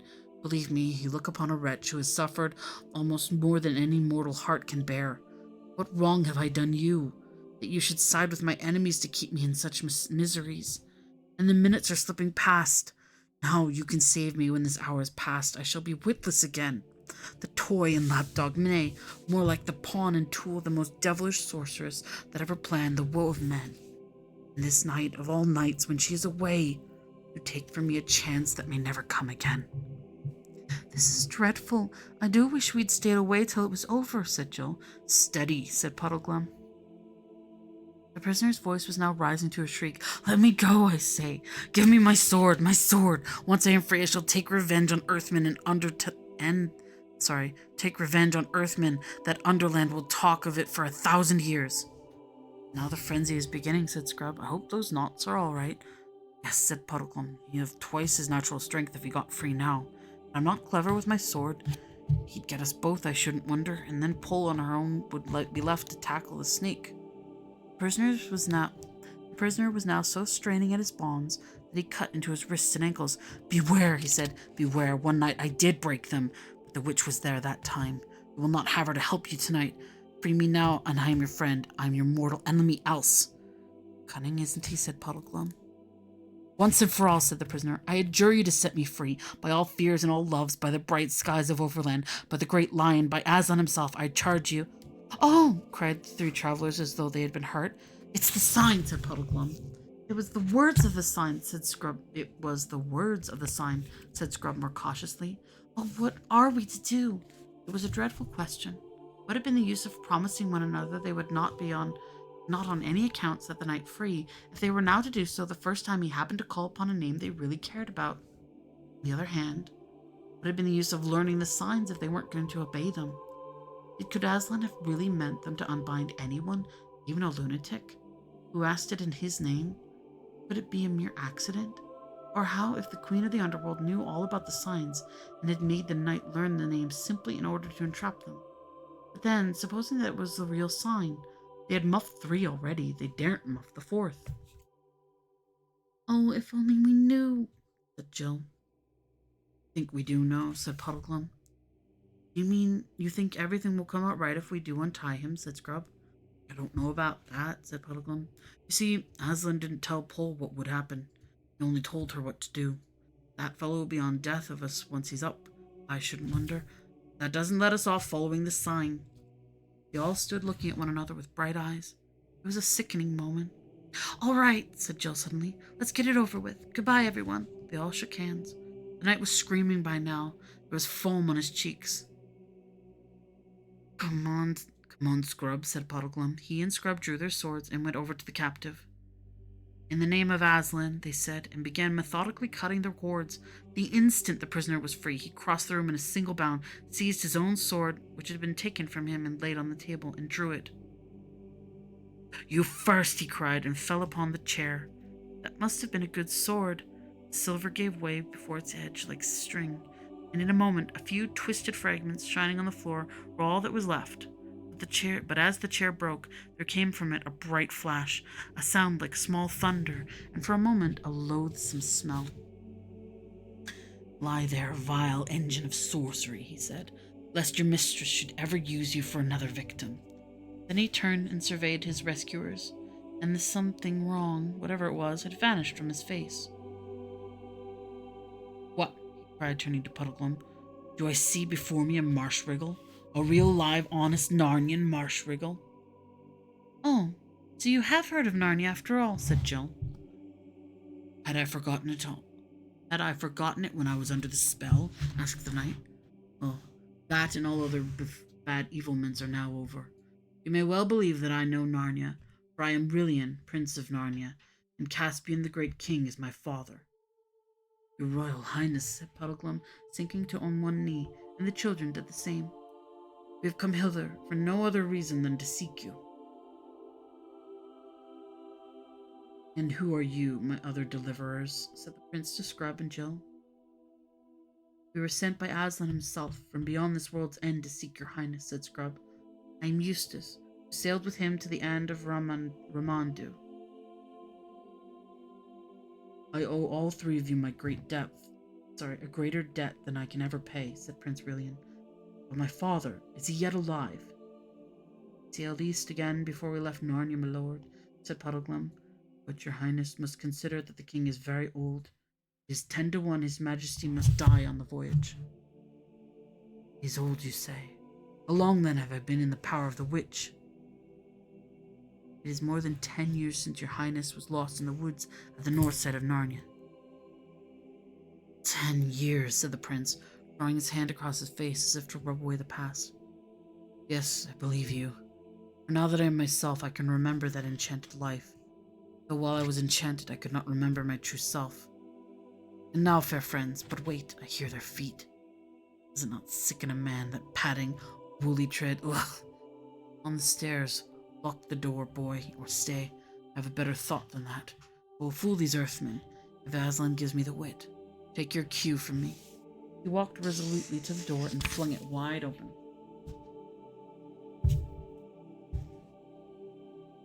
Chapter 12. The Queen of Underland. 2 earthmen entered, but instead of advancing into the room, they placed themselves one on either side of the door and bowed deeply. They were followed immediately by the last person whom anyone had expected or wished to see, the Lady of the Green Kirtle, Queen of Underland. She stood dead still in the doorway. You could see her eyes moving as she took in the whole situation.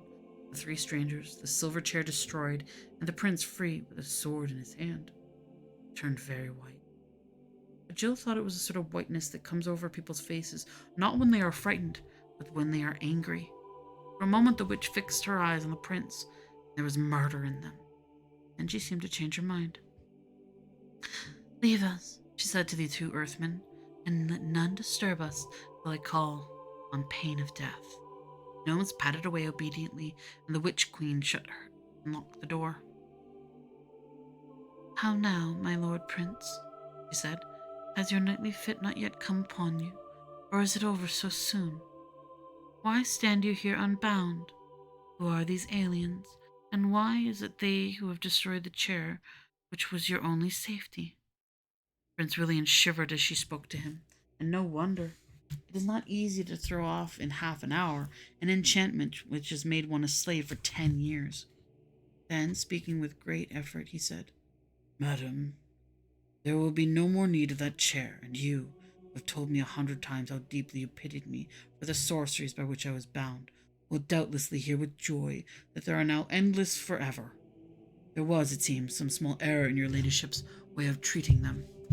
These, my true friends, have delivered me. I am now in my right mind, and there are 2 things I will say to you. First, as for your ladyship's design of putting me at the head of the army of earthmen so that I may break out into the overworld, and there, by main force, make myself king over some nation that never did me wrong, murdering their natural lords and holding their throne as bloody and foreign tyrant. Now that I know myself, I do utterly abhor and renounce it as plain villainy. And second, I am the king's son of Narnia, Relian, the only child of Caspian, 10th of that name whom some call Caspian the Seafarer. Therefore, madam, it is my purpose, as it is also my duty, to depart suddenly from your highness's court into my own country. Please it to you to grant me my friend's safe conduct and a guide through your dark realm. Now the witch said nothing at all, but moved gently across the room, always keeping her face and eyes very steadily towards the prince. When she had come to a little ark set in the wall not far from the fireplace, she opened it and took out first a handful of green powder. Then she threw it on the fire. It did not blaze much, but a very sweet and drowsy smell came from it. And all through the conversation which followed, that smell grew stronger and filled the room and made it harder to think. Secondly, she took out a musical instrument rather like a mandolin, began to play it with her fingers, a steady, monotonous thrumming that you didn't notice after a few minutes. The less you noticed it, the more it got into your brain. Blood. This also made it hard to think. After she had thrummed for a time, and the sweet smell was now strong, she began speaking in a sweet, quiet voice. Narnia, she said. Narnia. I have often heard your lordship utter that name in your ravings. Dear prince, you are very sick. There is no land called Narnia. Yes, there is, though, madam, said Puddleglum. You see, I happen to have lived there all my life. Indeed, said the witch. Tell me, I pray you, where that country is? Up there, said Puddleglum stoutly, pointing overhead. I don't know exactly where. How, said the queen with a kind of soft musical laugh. Is there a country up among the stones and mortar of the roof? No, said Puddleglum, struggling a little to get his breath. It's in the overworld. And what or where, pray, is this? How do you call it? Overworld? Oh, don't be silly, said Scrub, who was fighting hard against the enchantment of the sweet smell and the thrumming. As if you didn't know, it's up above, up where you can see the sky and the sun and the stars. Why, you've been there yourself. We met you there. I cry you mercy, little brother, laughed the witch. You couldn't have heard a lovelier laugh. I have no memory of that meeting, but we often meet our friends in strange places when we dream. And unless all dreamed alike, you must not ask them to remember it. Madam, said the prince sternly, I have already told your grace that I am the king's son of Narnia. And shalt be, dear friend, said the witch in a soothing voice, as if she were humoring a child. Shalt be king of many imagined lands in thy fancy. We've been there too, snapped Jill. She was very angry because she could feel enchantment getting hold of her every moment, but of course the very fact she could still feel it showed that it had not yet fully worked. And thou art queen of Narnia too, I doubt not, pretty one, said the witch in the same coaxing, half-mocking tone. I'm nothing of the sort, said Jill, stamping her foot. We came from another world. Why, this is a prettier game than the other, said the witch. Tell us, little maid, where is this other world? What ships and chariots go between it and ours? Of course, a lot of things darted into Jill's head at once. Experiment house, Adela, penny farther, her own home, radio sets, cinemas, cars, aeroplanes, ration books, queues, but they seemed to dim and far away. Thrum, thrum, went the strings of the witch's instrument. Jill couldn't remember the names of the things in our world, and this time it didn't come into her head that she was being enchanted, for now the magic was at its full strength, and of course, the more enchanted you get, the more certain you feel that you are not enchanted at all.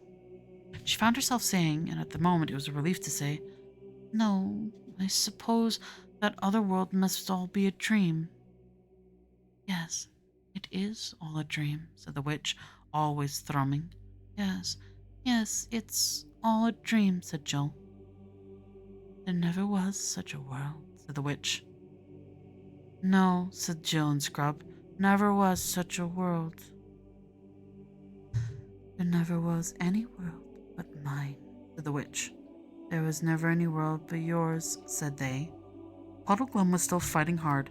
I don't know rightly what you all mean by a world, he said, talking like a man who hasn't enough air, but you can't play that fiddle till your fingers drop off.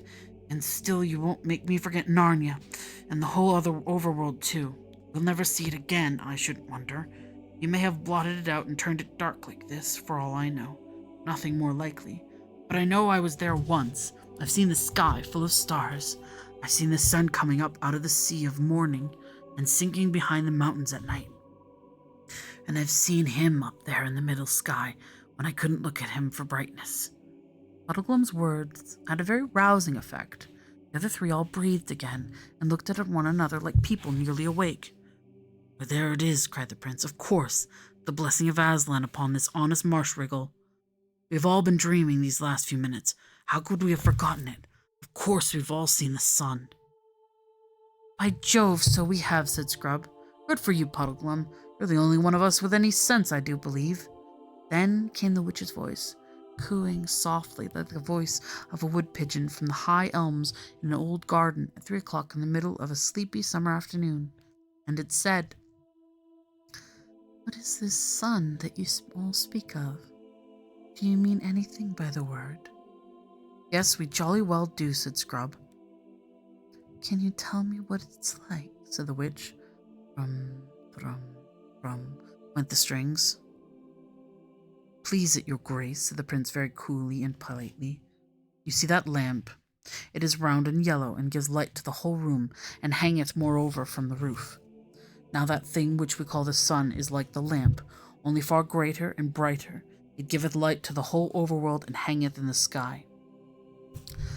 Hangeth from what, my lord? Asked the witch, and then, while they were all still thinking of how to answer her, she added, with another of her soft silver laughs, You see, when you try to think out clearly what this sun must be, you cannot tell me. You can only tell me that it is like the lamp.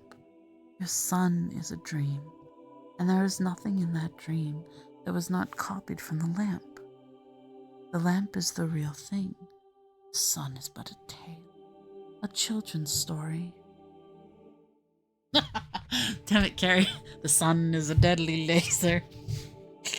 We will defeat the evil witch with memes. Yes, I see now, said Jill in a heavy, hopeless tone. It must be so. And while she said this, it seemed to her to be a very good sense. Slowly and gravely, the witch repeated, There is no sun. And they all said nothing. She repeated in a softer and deeper voice, There is no sun. After a pause, and after a struggle in their minds, all four of them said together, You're right. There is no sun. It was such a relief to give in and say it. There never was a sun, said the witch. No, there never was a sun, said the prince and the marshwiggle and the children. For the last few minutes, Jill had been feeling that there was something she must remember at all costs, and now she did. Oops. But it was dreadfully hard to say it. She felt as if huge weights were laid upon her lips. At last, with an effort that seemed to take all the good out of her, she said, There's Aslan. Aslan? Said the witch, quickening ever so slightly the pace of her thrumming. What a pretty name. What does it mean? He is the great lion who called us out of our own world, said Scrub, and sent us into this to find Prince Rillian. What is a lion? Asked the witch. Oh, hang it all, said Scrub. Don't you know? How can we describe it to her? You ever seen a cat? Surely, said the queen. I love cats. Well, a lion is a little bit, only a little bit, mind you, like a huge cat with a mane. At least it's not like a horse's mane, you know. It's more like a judge's wig. It's yellow and terrifyingly strong. The witch shook her head. I see, she said, that we should do no better with your lion, as you call it, than we did with your sun. You have seen lamps, and so you imagined a bigger and better lamp and called it sun. You've seen cats, and now you want a bigger and better cat, and it's to be called the lion. Well, 'tis a pretty make-believe, though, to say truth. It would suit you all better if you were younger. And look how you can put nothing into your mind, to your make-believe, without copying it from real world of mine, which is the only world. But even you children are too old for such play. As for you, my lord prince, that art a man full grown, fie upon you. Are you not ashamed of such toy? Come, all of you, put away these childish tricks. I have work for you, all in this real world. There is no Narnia, no overworld, no sky, no sun, no Aslan. And now, to bed all, and let us begin a wiser life tomorrow. But first, to bed, sleep, deep sleep, soft pillow, sleep without foolish dream. The prince and the two children were standing with their heads hung down, their cheeks flushed, their eyes half closed, the strength all gone from them, the enchantment almost complete. But Puddleglum desperately gathered all his strength, walked over to the fire. Then he did a very brave thing. He knew it wouldn't hurt him quite as much as it would hurt a human, for his feet, which were bare, were webbed and hard and cold-blooded like a duck's. But he knew it would hurt him badly enough. And so it did. With his bare foot, he stamped on the fire, grinding a large part of it into ashes on the flat earth. And three things happened at once. First, the sweet, heavy smell grew very much less, for though the whole fire had not been put out, a good bit of it had, and what remained smelled very largely of burnt marsh wriggle, which is not at all an enchanting smell. This instantly made everyone's brain far clearer. The prince and the children held up their heads again and opened their eyes. Secondly, the witch, in a loud, terrible voice, utterly different from all the sweet tones she had been using up till now, called out, "What are you doing? Dare to touch my fire again, mud filth, and I'll turn the blood to fire inside your veins." Thirdly, the pain itself made Puddleglum's head for a moment perfectly clear, and he knew exactly what he really thought. There is nothing like a good shock of pain for dissolving certain kinds of magic. "One word, madam," he said, coming back from the fire, limping because of the pain. "One word. All you've been saying is quite right, I shouldn't wonder. I'm a chap who has always liked to know the worst and then put the best face on it. So I won't deny any of what you said, but there's one thing more to be said even so. Suppose we have only dreamed, or made up all those things, trees and grass and sun and moon and stars and Aslan himself. Suppose we have. Then all I can say is that, in that case, the made-up things seem a good deal more important than the real ones. Suppose this black pit of a kingdom of yours is the only world. Well, it strikes me as a pretty poor one. And that's a funny thing when you come to think of it. We're just babies making up a game, if you're right. But four babies playing a game can make a play world which licks your real world hollow. That's why I'm going to stand by the play world. I'm on Aslan's side, even if there isn't any Aslan to lead it. I'm going to live as like a Narnian as I... My god. I'm going to live as like a Narnian as I can, even if there isn't any Narnia. So thanking you kindly for our supper, if these two gentlemen and this young lady are ready, we're leaving your court at once, and setting out in dark to spend our lives looking for the overland. Not that our lives will be very long, I shouldn't think, but that's a small loss if the world's as dull a place as you say." "Oh, hooray! Good old Puddleglum!" cried Scrub and Jill. But the prince shouted suddenly, "Where? Look to the witch!" When they did look, their hair nearly stood on end. The instrument dropped from her hands, her arms appeared to be fastened to her sides, her legs were intertwined with each other, and her feet had disappeared. The long green train of her skirt thickened and grew solid and seemed to be all one piece with the writhing green pillar of her interlocked legs. And that writhing green pillar was curving and swaying as if it had no joints, or else were all joints. Her head was thrown far back, and while her nose grew longer and longer, every other part of her face seemed to disappear, except her eyes. Huge, flaming eyes they were now, without brows or lashes. All this takes time to write down. It happened so quickly that there was only just time to see it. Long before there was time to do anything, the change was complete, and the great serpent which the witch had become, green as poison, thick as Jill's waist, had flung 2 or 3 coils of its loathsome body round the prince's legs. Quick as lightning, another great loop darted round, intending to pinion his sword arm to his side, but the prince was just in time. He raised his arms and got them clear. The living knot closed only round his chest, ready to crack his ribs like firewood when it drew tight. The prince caught the creature's neck in his left hand, trying to squeeze it till it choked. This held its face, if you could call it a face, about 5 inches from his own. The forked tongue flicked horribly in and out, but could not reach him. With his right hand he drew back his sword for the strongest blow he could. Meanwhile, Scrub and Puddleglum had drawn their weapons and rushed to his aid. All 3 blows fell at once.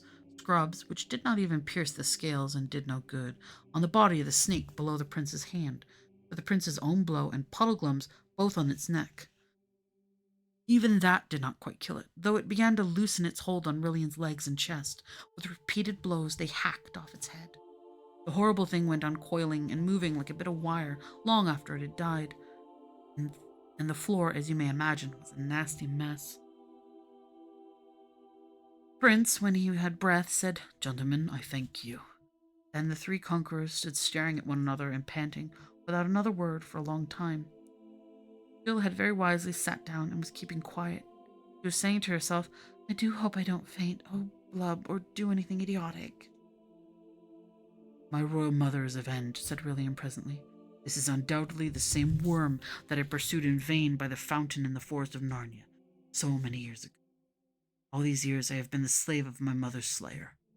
Yet I am glad, gentlemen, that the foul witch took to her serpent form at the last. I would not have suited well either my heart or my honor to have slain a woman, but look to the lady. He meant Jill. I'm all right, thanks, she said. Damsel, said the prince, bowing to her, you are of high courage, and therefore, I doubt not, you come from a noble blood in your own world. Come, friends, here is some wine left. Let us refresh ourselves, and each pledge his fellows. After that, to our plans. A jolly good idea, sir, said Scrub. Chapter 13, Underland Without the Queen. All felt that they had earned what Scrub called a breather.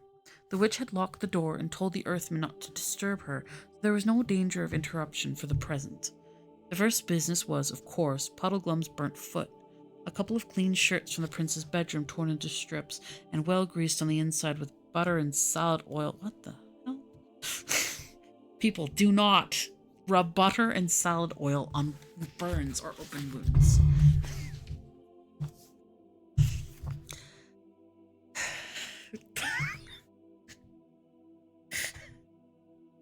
I mean, maybe it's because he's a frog. I don't know, but don't do it, people. When this had been applied, they all sat down and had a little refreshment and discussion. I can't get over that. Don't put butter on a fucking... If you get a burn, the best thing you can do is run it under cold water as soon as possible and then seek medical attention. When this had been applied, they all sat down and had a little refresher and discussed plans for escaping from the underworld. Brilliant explained that there was quite a lot of outlets by which one could get to the surface, but he had been taken out through most of them at one time or another, but he had never gone out alone, only with the witch, and he had always reached those outlets by going in a ship across the sunless sea. That's a game! What the Earthmen would say, what? I wonder if that's what they named it, the Sunless Sea, or it's just a coincidence. The more you know. The Reading Rainbow. What the Earthmen would say if he went down to the harbor without the witch, and with 4 strangers, and simply ordered a ship, no one could guess. But most likely they would ask awkward questions. On the other hand, the new outlet, the one for the invasion of the overworld, was on this side of the sea, and only a few miles away. Prince knew that it was nearly finished, only a few feet of earth divided the diggings from the outer air. It was even possible that it was now being quite finished. Perhaps the witch had come back to tell him this and start the attack. Even if it was not, they could probably dig themselves out by that route in a few hours, if they could only get there without being stopped. And if only they found the diggings unguarded. But those were the difficulties. If you ask me, began Puddleglum when Scrub interrupted. I say, he asked, what's that noise? I've been wondering that for some time, said Jill. They had all, in fact, been hearing the noise, but it had begun and increased so gradually they did not know when they first noticed it. For a time it had been only a vague disquiet, like gentle winds or traffic very far away. Then it swelled to a murmur, like the sea. Then it came rumblings and rushings.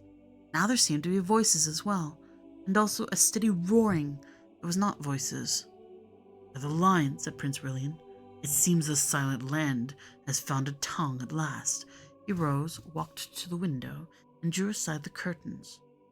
The others crowded round him to look out. The first thing they noticed was a great red glow.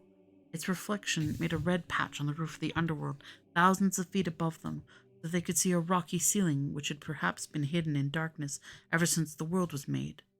The glow itself came from the far side of the city, so that many buildings, grim and great, stood up blackly against it. But it also cast its light down many streets that ran from it towards the castle, and in those streets something very strange was going on. The closely packed, silent crowds of Earthmen had vanished. Instead, there were figures darting about by ones, twos, or threes. They behaved like people who did not want to be seen, lurking in shadow behind buttresses or in doorways, and then moving quickly across the open into fresh places of hiding. But the strangest thing of all, to anyone who knew the gnomes, was the noise. Shouts and cries came from all directions, but from the harbor there came a low, rumbling roar, which grew steadily louder and was already shaking the whole city. What's happened to the Earthmen? Said Scrub. Is it them shouting? "'Tis hardly possible," said the prince. "I never heard one of the rascals so much as speak with a loud voice in all the weary years of my bondage. Some new devilry, I don't doubt." "And what is that red light over there?" asked Jill. "Is something on fire?" "If you ask me," said Puddleglum, "I should say that was the central fires of the earth's breaking out to make a new volcano. We'd be in the middle of it, I shouldn't wonder." "Look at that ship," said Scrub. "Why, it's coming on so quickly. No one's rowing it." "Look, look," said the prince. "The ship is already far this side of the harbor. It is in the street. Look, all the ships are driving into the city. By my head, the sea's rising. The flood is upon us. Aslan be praised, this castle stands on high ground, but the water comes on grimly fast." "Oh, what can be happening?" cried Jill. "Fire and water, and all those people dodging about the streets." "I tell you what it is," said Puddleglum. "That witch has laid a train of magic spells that whenever she was killed, at that same moment her whole kingdom would fall to pieces. She's the sort wouldn't so much mind dying herself if she knew that the chap who killed her is going to be burned, or buried, or drowned 5 minutes later." Hast hit it, friend Wriggle," said the prince. "When our swords hacked off the witch's head, that stroke ended all her magic works, and now the deep lands are falling to pieces. We are looking at the end of the underworld." That's it, sir," said Puddleglum, "unless it should happen to be the end of the whole world." "But what are we going to say? Sorry, but are we going to stay here and wait?" gasped Jill. "Not by my counsel," said the prince. "I would save my horse, Coal-Black, and the witch's Snowflake, noble beasts worthy of a better mistress, which are both stabled in the courtyard.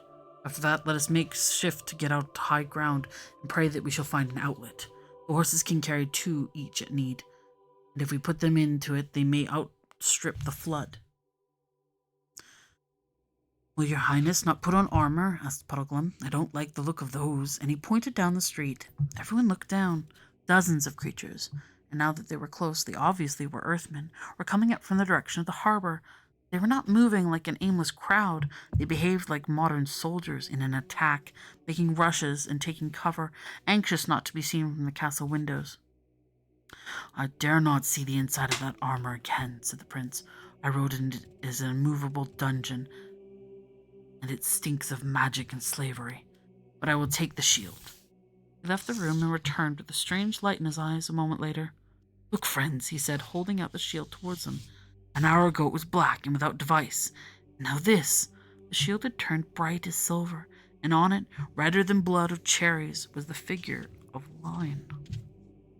"Doubtless," said the prince, "this signifies that Aslan will be our good lord wherever he means us to live or die, whether he means us to live or die.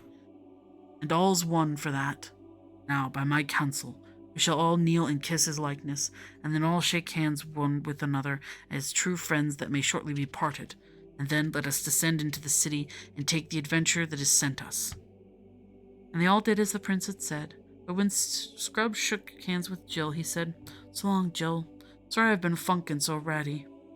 I hope you get safe home." And Jill said, "So long, Eustace, and I'm sorry I've been such a pig." And this was the first time they had ever used Christian names because one didn't do it at school.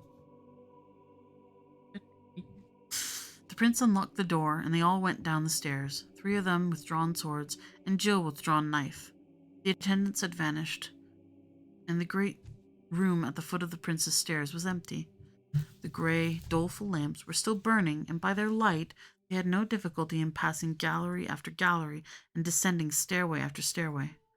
The noises from outside the castle were not so easily heard or here as they had been in the room above. Inside the house was all still as death and deserted. It was as they turned a corner into the great hall on the ground floor that they met their first Earthman, a fat, whitish creature with a very pig-like face who was gobbling up all the remains of food on the tables. It squealed. The squeal was also very like a pig's, and darted under a bench, whisking its long tail out of Puddleglum's reach in the nick of time. Then it rushed away through the far door too quickly to be followed. From the hall, they came out into the courtyard. Jill, who went to a riding school in the holidays, had just noticed the smell of a stable. Very nice, honest, homely smell it is to meet in a place like the Underland. When Eustace said, "Great Scott, look at that!" magnificent rocket had risen from somewhere beyond the castle walls and broken into green stars. Fireworks, said Jill in a puzzled voice. Yes, said Eustace, but you can't imagine those Earth people letting them off for fun. It must be a signal. It means no good to us, I'll be bound, said Puddleglum. Friends, said the prince, when our man is launched on such an adventure. When once a man is launched on such an adventure as this, he must bid farewell to hopes and fears, otherwise death or deliverance will both come too late to save his honor and his reason. Oh, my beauties! He was now opening the stable door. Hey, cousins, steady, coal-black, softly now, Snowflake, you are not forgotten. The horses were both frightened by the strange lights and the noises. Jill, who had been so cowardly about going through the black hole between one cave and another, went in without fear between the stamping and snorting beasts, and she and the prince had them saddled and bridled in a few minutes. Very fine they looked as they came out of the courtyard, tossing their heads. Jill mounted Snowflake, and Puddleglum got up behind her. Eustace got up behind the prince on Coal-Black. Then, with a great echo of hoofs, they rode out of the main gate into the street. Not much danger of being burnt, that's the bright side of it, observed Puddleglum, pointing to their right. There, hardly 100 yards away, lapping against the walls of the houses, was water. Courage, said the prince. The road there goes down steeply. That water has climbed only half up the great hill in the city. It might come so near as the first half hour and come no nearer in the next 2. My fear is more of that. And he pointed with his sword to a great tall earthman with a boar's tusks, followed by 6 others of assorted shapes and sizes, who had just dashed out of a side street and stepped into the shadow of the houses where no one could see them. The prince led them, aiming always in the direction of the glowing red light, but a little to the left of it. His plan was to get round the fire, if it was a fire, onto high ground, in hopes that they might find their way to the new diggings. Unlike the other 3, he seemed to be almost enjoying himself. He whistled as he rode, and sang snatches of an old song about Corn Thunderfist of Archenland. Corn. The truth is, he was so glad at being free from his long enchantment that all danger seemed a game in comparison. The rest found it an eerie journey. Behind them was the sound of clashing and entangled ships, and the rumble of collapsing buildings. Overhead was the great patch of lurid light on the roof of the underworld. Ahead was the mysterious glow, which did not seem to grow any bigger. From the same direction came a continual hubbub of shouts, screams, catcalls, laughter, squeals, and bellowings, and fireworks of all sorts rose in the dark air. No one could guess what they meant. Nearer to them, the city was partly lit up by the red glow and partly by the very different light of the dreary gnome lamps. But there were many places which neither of the lights fell, and those places were jet black. And in and out of those places, the shapes of earthmen were darting and slipping all the time, always with their eyes fixed on the travelers, always trying to keep out of sight themselves. There were big faces and little faces, huge eyes like fishes' eyes, and little eyes like bears'. There were feathers and bristles, horns and tusks, noses like whipcords, and chins so long they looked like beards. Every now and then, a group of them would get too big or come too close. Then the prince would brandish his sword and make a show of charging them, and the creatures, with all manner of hootings, squeakings, and cluckings, would dive away into the darkness. But when they had climbed many streets and were far away from the flood and almost out of town on the inland side, it began to be more serious. They were now close to the red glow and nearly on a level with it, though they still could not see what it really was. But by its light they could see their enemies more clearly. Hundreds, perhaps a few thousands, of gnomes were all moving towards it. They were doing so in short rushes, and whenever they stopped, they turned and faced the travelers. If your highness asks me, said Puddleglum, I'd say those fellows were meaning to cut us off in front. That was my thought too, Puddleglum, said the prince. And we can never fight our way through so many. Hark you, let us ride forth close by the edge of yonder house, and even as we reach it, do you slip off into its shadow. The lady and I will go forwards a few paces. Some of these devils will follow us, I doubt not. They are thick behind us. Do you, who have long arms, take one alive if you may, as it passes your ambush. Excuse me. We may get a true tale out of it, or learn what is their quarrel against us. But won't the others all come rushing at us and rescue the one we catch? Said Jill in a voice not so steady as she tried to make it. Then, madam, said the prince, you shall see us die fighting around you, and you must commend yourself to the lion. Now, good Puddleglum. The marsh wriggle slipped off into the shadows as quick as a cat. The others, for a sickening minute or so, went forwards at a walk. Then suddenly from behind them there broke out a series of blood-curdling screams mixed with the familiar sound of Puddleglum saying, Now then, don't cry out before you're hurt, or you will be hurt, see? Anyone would think it was a pig being killed. That was good hunting, exclaimed the prince, immediately turning coal-black and coming back to the corner of her house. Eustace, he said, with your courtesy, take coal-black's head. And he dismounted, and all three gazed in silence while Puddleglum pulled his catch out into the light. It was a most miserable little gnome, only about 3 feet long. It had a sort of ridge like a coxcomb, only hard at the top of its head, little pink eyes, and a mouth and chin so large and round that his face looked like that of a pygmy hippopotamus. If they had not been in such a tight place, they would have burst into laughter at the sight of it. Now, Earthman, said the prince, standing over it and holding his sword point very near the prisoner's neck, speak up like an honest gnome, and you shall go free. Play the knave with us, and you are but a dead Earthman. Good Puddleglum, how can it speak while you hold its mouth tight shut? No, and it can't bite either, said Puddleglum. If I had the silly soft hands that you humans have, saving your highness's reverence, I'd have been all over blood by now. Yet even a marsh wriggle gets tired of being chewed. Sirrah, said the prince to the gnome, one bite and you die. Let its mouth open, Puddleglum. Oh, squealed the Earthman. Let me go, it isn't me, I didn't do it. Do what? Said Puddleglum. Whatever your honors say I did do, answered the creature. Tell me your name, said the prince, and what you Earthmen are all about today. Please, your honors, please, kind gentlemen, whispered the gnome. Promise you will not tell the Queen's Grace anything I say. Queen's Grace, as you call her, said the prince sternly, is dead. I killed her myself. What? Cried the gnome, opening its ridiculous mouth wider and wider in astonishment. Dead? The witch is dead, and by your honor's hand? It gave a huge sigh of relief and added, Why then, your honor is friend. The prince withdrew his sword an inch or so. Puddleglum let the creature sit up. It looked round at the four travelers with its twinkling red eyes, chuckled once or twice, and began.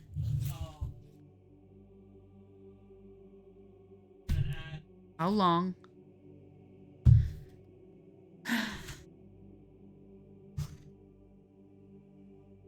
Love, why? Why you do this to me? Do I reread it or what?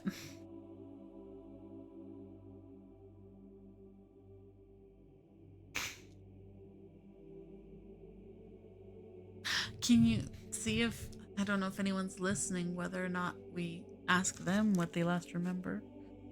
Yeah, apparently there's an ad going on. I can't see it on my phone, so I have to rely on Hero. Yeah. Lucky us who don't have ads.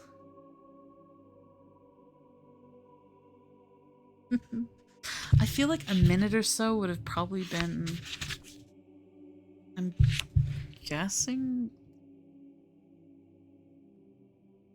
Man.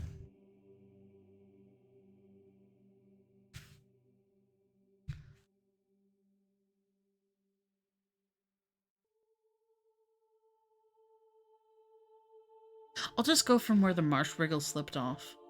Because regardless of the earlier part was them planning it, so even if we skipped off the part of planning, at the very least people would understand what happened. So, because the rest of it's mostly just them traveling through the city, and then the catching of the gnome creature and the revelations about the witch should be enough to catch up with the story for anyone listening who doesn't have subbed, I guess is what it's called. I gotta do that weird voice again, if I can remember it. Water break.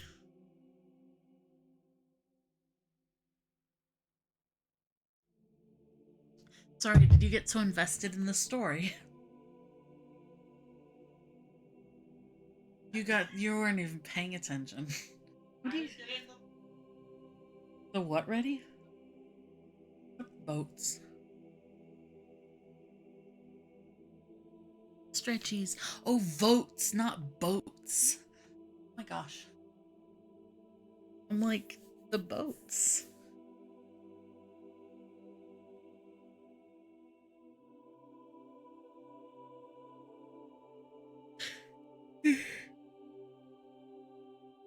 Yeah, I stretchies too. Not standing, but just like over the floor. Sitting. This is the best place I have. It's just on the floor in the game room.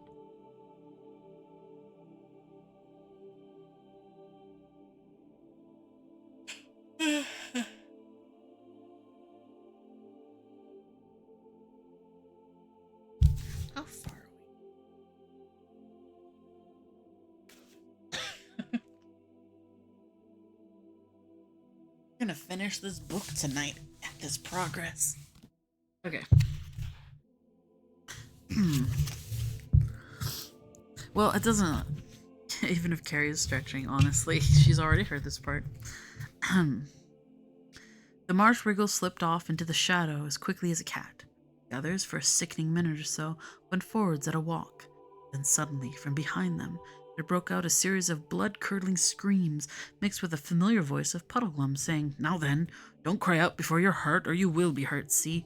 Anyone would think that a pig's being killed." "That was good hunting," exclaimed the prince, immediately turning coal-black and coming back to the corner of her house. "Eustace," he said, "of your courtesy, take Coal-Black's head." Then he dismounted, and all three gazed in silence while Puddleglum pulled his catch out into the light. It was a most miserable little gnome, only about 3 feet long. It had a sort of ridge like a coxcomb, only hard, at the top of its head. Little pink eyes, and a mouth and chin so large and round that its face looked like that of a pygmy hippopotamus. If they had not been in such a tight place, they would have burst into laughter at the sight of it. "Now, Earthman," said the prince, standing over it and holding his sword point very near the prisoner's neck, "speak up like an honest gnome, and you shall go free. Play the knave with us, and you are but a dead Earthman. Good Puddleglum, how can it speak when you hold its mouth tight shut?" "No, and it can't bite either," said Puddleglum. "If I had the silly soft hands that you humans have, saving your highness's reverence, I'd have been all over blood by now. Yet even a marsh wriggle gets tired of being chewed." "Sirrah," said the prince to the gnome, "one bite and you die. Let its mouth open, Puddleglum." "Oi!" squealed the Earthman. Let me go, it isn't me. I didn't do it." Didn't do what?" said Puddleglum. "Whatever your honors say I did do," answered the creature. "Tell me your name," said the prince, "and what you Earthmen are all about today." "Oh, please, your honors, please be kind, gentlemen," whimpered the gnome. "Promise you will not tell the Queen's Grace anything I say." "Queen's Grace, as you call her," said the prince sternly, "is dead. I killed her myself." "What?" cried the gnome, opening its ridiculous mouth wider and wider in astonishment. "Dead? The witch is dead, and by your honor's hand." It gave a huge sigh of relief and added, "Why, then your honor is a friend." The prince withdrew his sword an inch or so. Puddleglum let the creature sit up. It looked round on the 4 travelers with its twinkling red eyes, chuckled once or twice, and began. "Ding, ding, the witch is dead."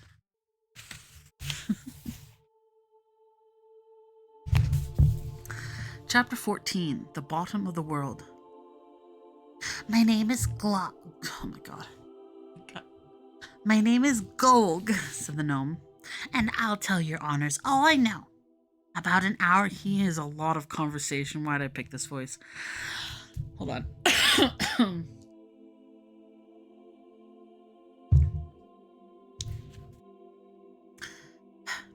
About an hour ago, we were all going about our work, her work, I should say, sad and silent, same as we've done any other day for years and years. Then there came a great crash and a bang. As soon as they heard it, everyone says to himself, "I haven't had a song or a dance or let off a squib for a long time." What's a squib? Was that a fart? Sorry. Um, And everyone thinks to himself, well, it must have been enchanted. And then everyone says to himself, I'm blessed if I know why I'm carrying this load, and I'm not going to carry it any further. That's that. And down we all throw our sacks and bundles and tools. And everyone turns and sees the great red glow over yonder. And everyone says to himself, what's that? And everyone answers himself and says, there's a crack or chasm split open, and nice warm glow coming up through it from the really deep land 1,000 fathoms under us. Great Scott, exclaimed Eustace. Are there other lands still lower down? Oh yes, your honor, said Golg. Lovely places, what we call the land of Bism. This country where we are now, the witch's country, is what we call the shallow lands. It's a good deal too near the surface to suit us. Ugh, you might almost well be living outside on the surface itself. You see, we're all poor gnomes from Bism, whom the witch has called up here by magic to work for her. But we'd forgotten all about it till that crash came and the spell broke. We didn't know who we were or where we belonged. We couldn't do anything or think anything except what she put into our heads. And it was glum and gloomy things she put there all those years. I've nearly forgotten how to make a joke or dance a jig. But the moment the bang came and the chasm opened and the sea began rising, it all came back. Of course, we all set off as quick as we could to get down the crack and home to our own place. And you can see them over there, all letting off rockets and standing on their heads for joy. And I'll be very obliged to your highness, to your honors, if you'll soon let me go and join in. Journey to the center of the earth. I think this is simply splendid, said Jill. I'm so glad we freed the gnomes as well as ourselves when we cut off the witch's head. And I'm so glad they aren't really horrid and gloomy anymore than the prince really was. My gosh, they aren't really horrid and gloomy anymore than the prince really was. Well, but he seemed like. That's all very well, Pole, said Puddleglum cautiously, but those gnomes didn't look to me like chaps who were just running away. They looked more like a military form. More looked like military formations if you ask me. Do you look me in the face, Mr. Golg, and tell me you weren't preparing for battle? Of course we were, your honor, said Golg. You see, we didn't know the witch was dead. We thought she'd be watching from the castle. We were trying to slip away without being seen. And then when you four came out with swords and horses, of course everyone says to himself, here it comes, not knowing that his honor wasn't on the witch's side. And we were determined to fight like anything rather than give up the hope of going back to Bism. I'll be sworn 'tis an honest gnome, said the prince. Let go of it, friend Puddleglum. As for me, good old Golg, I have been enchanted like you and your fellows, and have but newly remembered myself. And now one more question. Do you know the way to those new diggings by which the sorceress meant to lead out an army against Overland? Squeaked Golg. Yes, I know that terrible road. I will show you where it begins, but it's no manner of use, your honor, asking me to go with you on it. I'll die, rather. Why? Asked Eustace anxiously. What's so dreadful about it? Too near the top to the outside, said Golg, shuddering. That was the worst thing the witch did to us. We were going to be let out into the open, onto the outside of the world. They say there's no roof at all there, only a horrible great emptiness called the sky. And the diggings have gone so far that a few strokes of the pick would bring you out to it. I wouldn't dare go near them. Hooray, now you're talking, cried Eustace, and Jill said, but it's not horrid at all up there. We like it. We live there. I know you overworlders live there, said Golg, but I thought it was because you couldn't find your way down inside. You can't really like it, crawling about like flies on the top of the world. About showing us the road at once, said Puddleglum. In a good hour, cried the prince.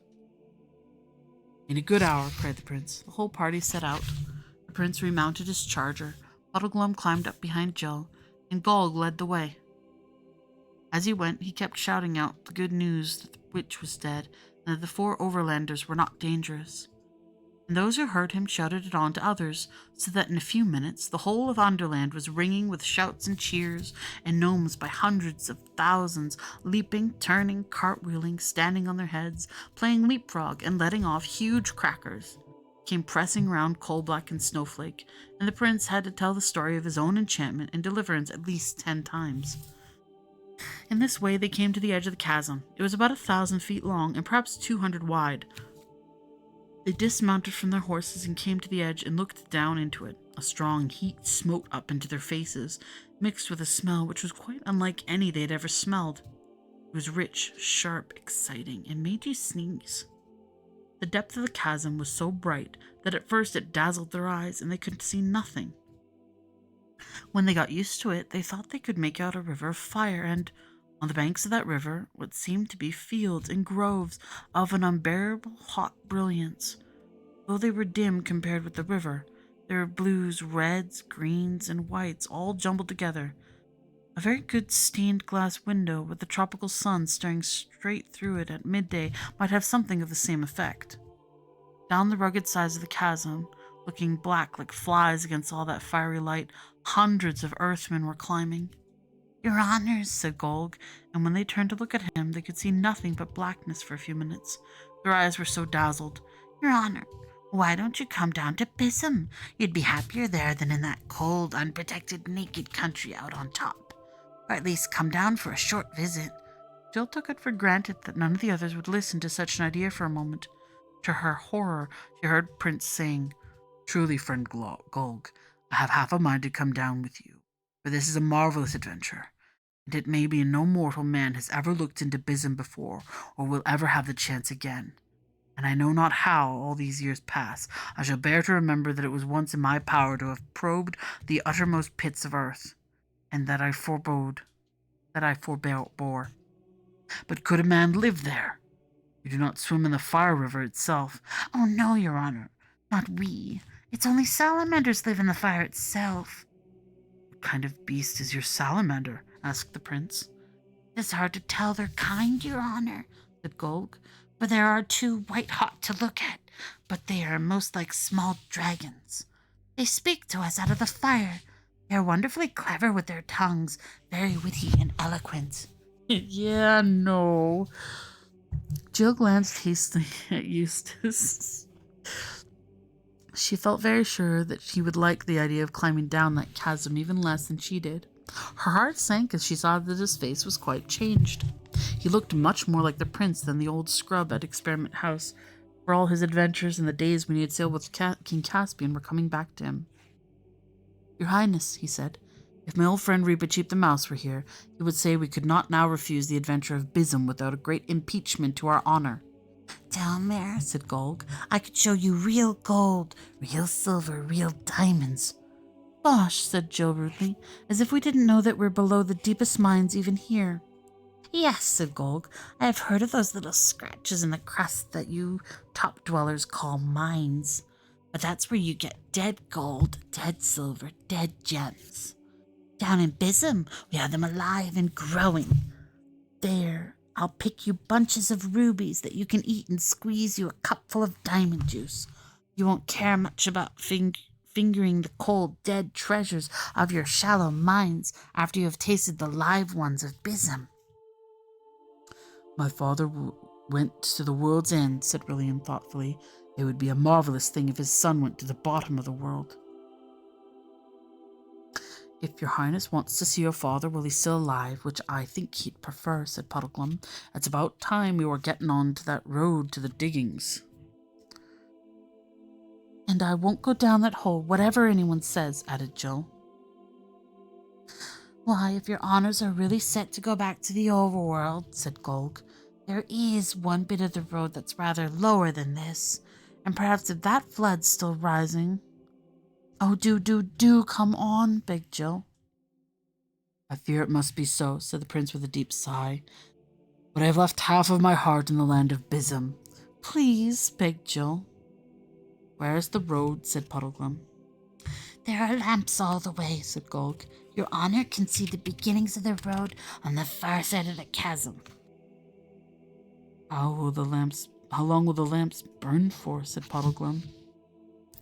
At that moment, a hissing, scorching voice like the voice of fire itself, they wondered afterwards if it could have been a salamander's, came whistling up out of the very depths of Bism.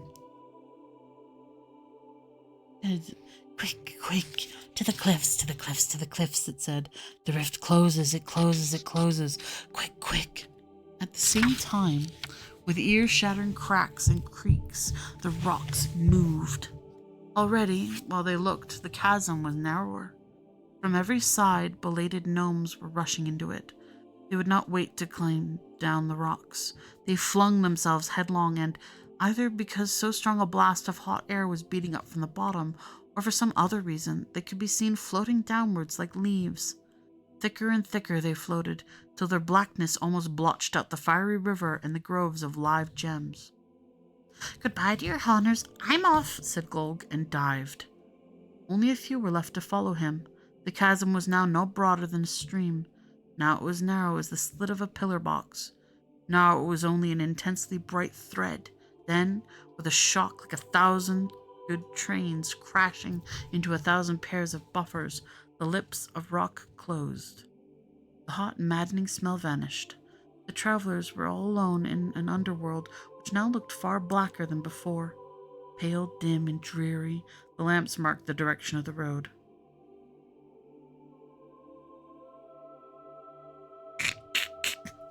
Dived! He went off and dived. He didn't die. He jumped into the hole.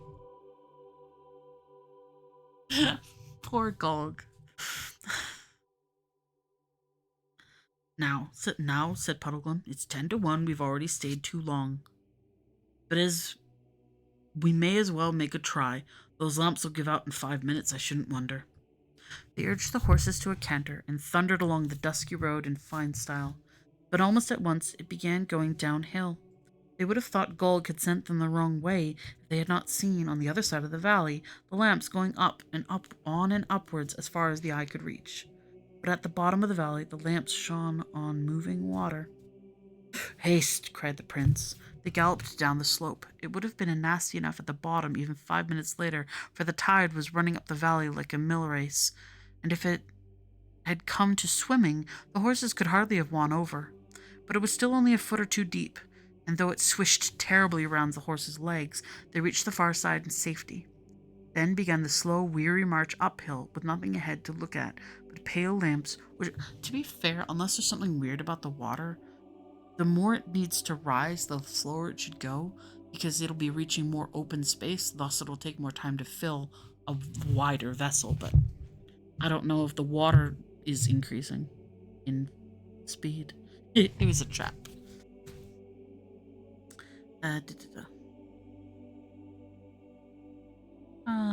Then they began the slow, weary march uphill, with nothing ahead to look at but pale lamps, which went up and up as far as the eye could reach.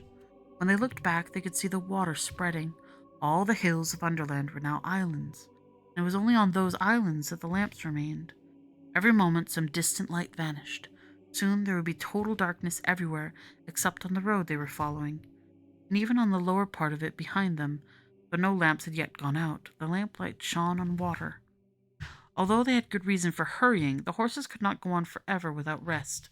They halted, and in silence they could hear the lapping of water. I wonder, is what's-his-name, Father Time, flooded out now? Said Jill. And all those strange sleeping animals. I don't think we're as high as that, said Eustace. Don't you remember how we had to go downhill to reach the sunless sea? I shouldn't think the water had reached Father Time's cave yet. That is may be, said Puddleglum. I'm more interested in the lamps of this road. Looks a bit sickly, don't they? They always did, said Jill. Ah, said Puddleglum, but they're greener now. You don't mean to say you think they're going out, cried Eustace. Well, however they work, you can't expect them to last forever, you know, replied the Marshwiggle. But don't let your spirits down, Scrub. I got my eye on the water too, and I don't think it's rising so fast as it did. Small comfort, friend, said the prince. We cannot find our way out. I cry you mercy all. I'm to blame for my pride and fantasy, which delayed us by the mouth of the land of Bism. Now let us ride on. During the hour or so they followed Jill, sometimes thought that Puddleglum was right about the lamps, and sometimes thought it was only her imagination. Meanwhile, the land was changing. The roof of Underland was so near that even by the dull light they could now see it quite distinctly, and the great rugged walls of Underland could be seen drawing closer on each side. The road, in fact, was leading them up into a steep tunnel. They began to pass picks and shovels and barrows and other signs that the diggers had recently been at work. If only one could be sure of getting out. All this was very cheering, but the thought of going on into a hole that would get narrower and hardly to turn back in was very unpleasant. At last the roof was so low that Puddleglum and the prince knocked their heads against it. The party dismounted and led the horses. The road was uneven here, and one had to pick one's steps with some care. That was how Jill noticed the growing darkness. There was no doubt about it now. The faces of the others looked strange and ghastly in the green glow. Then all at once, she couldn't help it, Jill gave a little scream. One light, then the next, one ahead, went out altogether. The one behind them did the same. Then they were in absolute darkness. "Courage, friends," came Prince Rillian's voice. "Whether we live or die, Aslan will be our good lord." "That's right, sir," said Puddleglum's voice. "And you must always remember there's one good thing about being trapped down here. It'll save funeral expenses." Jill held her tongue. If you don't want other people to know how frightened you are, this is always a wise thing to do. It's your voice gives you away. We might as well go on and stand here, said Eustace. And when she heard the tremble in his voice, Jill knew how wise she'd been not to trust her own. Puddleglum and Eustace went first with their arms stretched out in front of them, for fear of blundering into anything. Jill and the prince followed, leading the horses.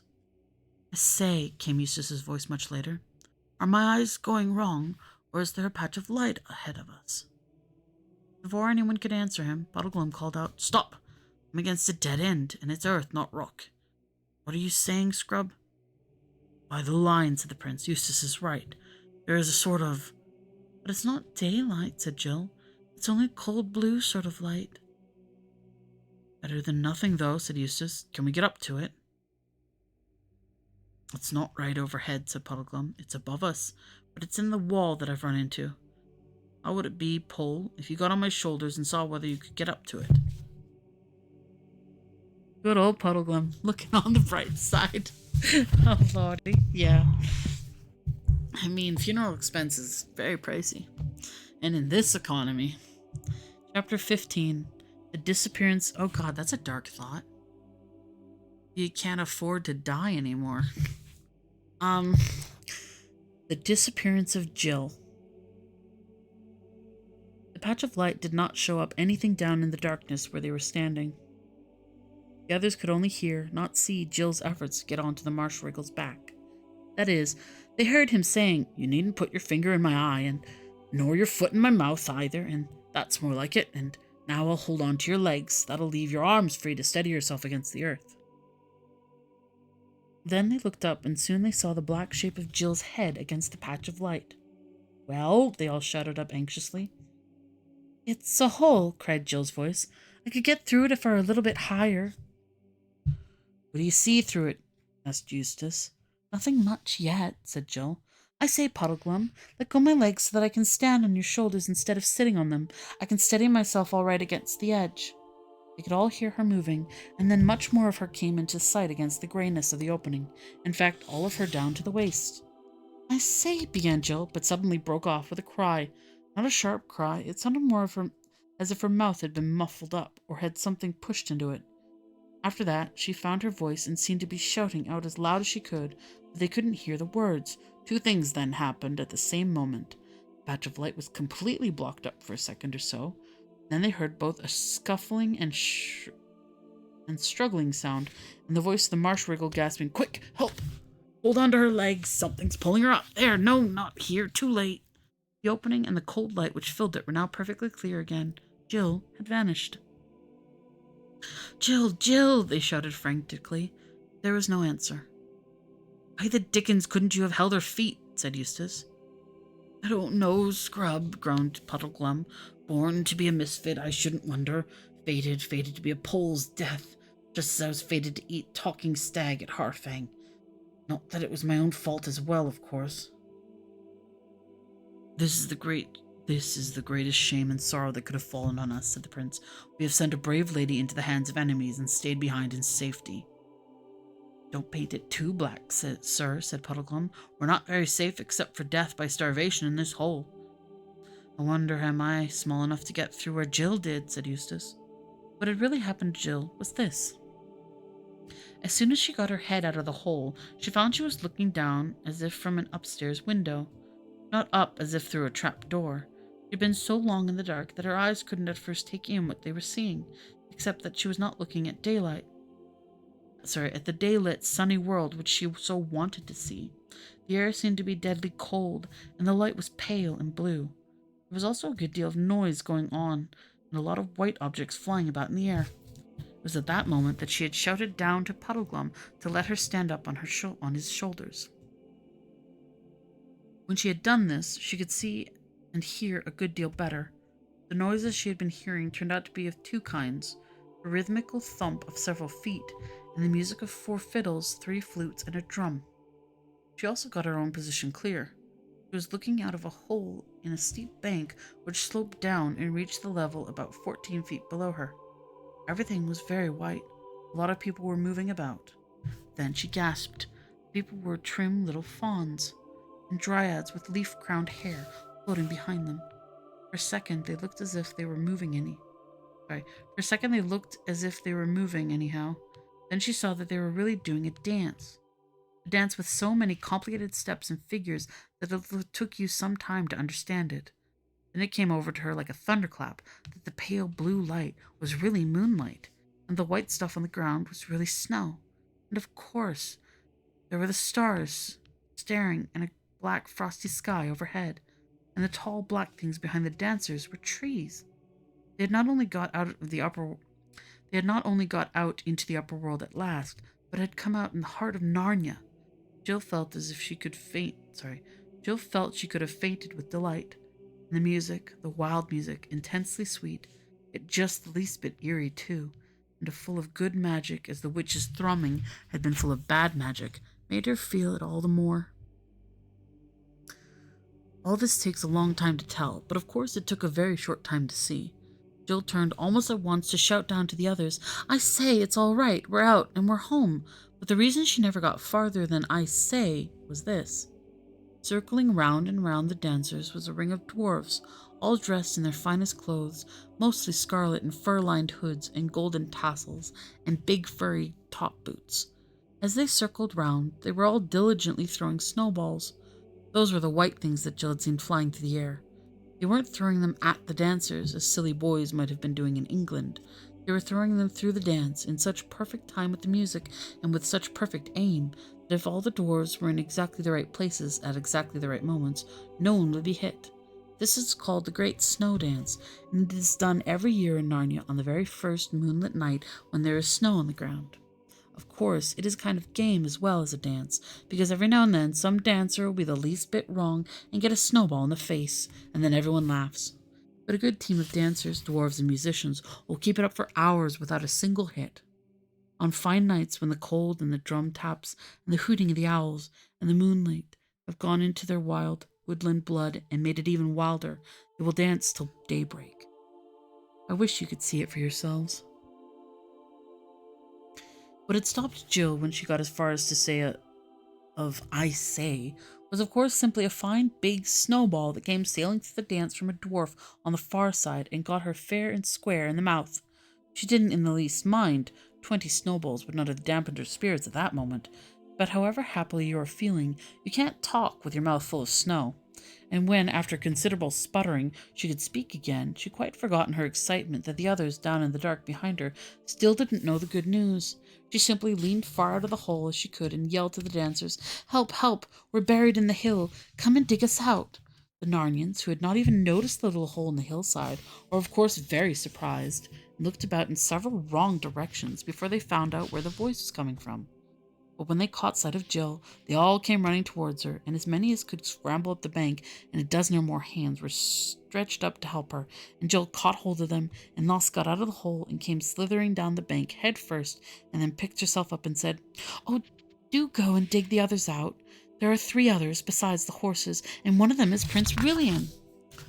She was already in the middle of a crowd when she said this, for besides the dancers, all sorts of people who had been watching the dance, and whom she had not seen at first, came running up. Squirrels came out of the trees in showers, and so did owls. Hedgehogs came waddling as fast as their short legs would carry them. Bears and badgers followed at a slower pace. A great panther, twitching its tail in excitement, was the last to join the party. But as soon as they understood what Jill was saying, they all became active. "Pick and shovel, boys, pick and shovel, off for their tools," said the dwarves, and dashed away into the woods at top speed. "Wake up some moles, they're the chaps for digging. They're quite as good as dwarves," said a voice. What was that she said about Prince Rillian?" said another. "Hush," said the panther. "The poor child's crazed, and no wonder after being lost in the hill. She doesn't know what she's saying." "That's right," said an old bear. "Why, she said Prince Rillian was a horse." "No, she didn't," said a squirrel very pert. "Yes, she did," said another squirrel even perter. "It's quite true. Don't be so silly," said Jill. She spoke like that because her teeth were now chattering with the cold. Immediately, one of the dryads flung round her a furry cloak which some dwarf had dropped when he rushed to fetch the mining tools, and an obliging fawn trotted off among the trees to a place where Jill could see a firelight in the mouth of a cave to get her a hot drink. But before it came, all the dwarves reappeared with spades and pickaxes and charged at the hillside. Then Jill heard cries of, "Hi, what are you doing? Put that sword down, and now, youngin, none of that, and how he's a vicious one now, isn't he?" Jill hurried to the spot and didn't know whether to laugh or cry when she saw Eustace's face, very pale and dirty, projecting from the blackness of the hole, and Eustace's right hand brandishing a sword with which he made lunges at anyone who came near him. For, of course, Eustace had been having a very different time from Jill during the last few minutes. He had heard Jill's cry out and seen her disappear into the unknown. Like the prince in Puddleglum, he thought that some enemies had caught her, and from down below he didn't see that the pale bluish light was moonlight. He thought the hole would lead only into some other cave, lit by some ghostly phosphorescence, and filled with goodness knows what evil creatures of the underworld. So that when he had persuaded Puddleglum to give him a leg up, and drawn his sword, and poked out his head, he had really been doing a very brave thing. The others would have done it at first if they could, but the hole was too small for them to climb through. Eustace was a little bigger and a lot clumsier than Jill, so that when he looked out, he bumped his head against the top of the hole and brought a small avalanche of snow down on his face. And so, when he could see again and saw dozens of figures coming at him as hard as they could run, it is not surprising that he tried to ward them off. "Stop, Eustace, stop!" cried Jill. "They're all friends, can't you see? We've come up in Narnia, everything's all right." Then Eustace did see, and apologized to the dwarves, and the dwarfs said not to mention it, and dozens of thick, hairy, dwarfish hands helped him out just as they had helped Jill out a few minutes before. Then Jill scrambled up the bank and put her head at the dark opening and shouted the good news in to the prisoners. Sorry, 1 second.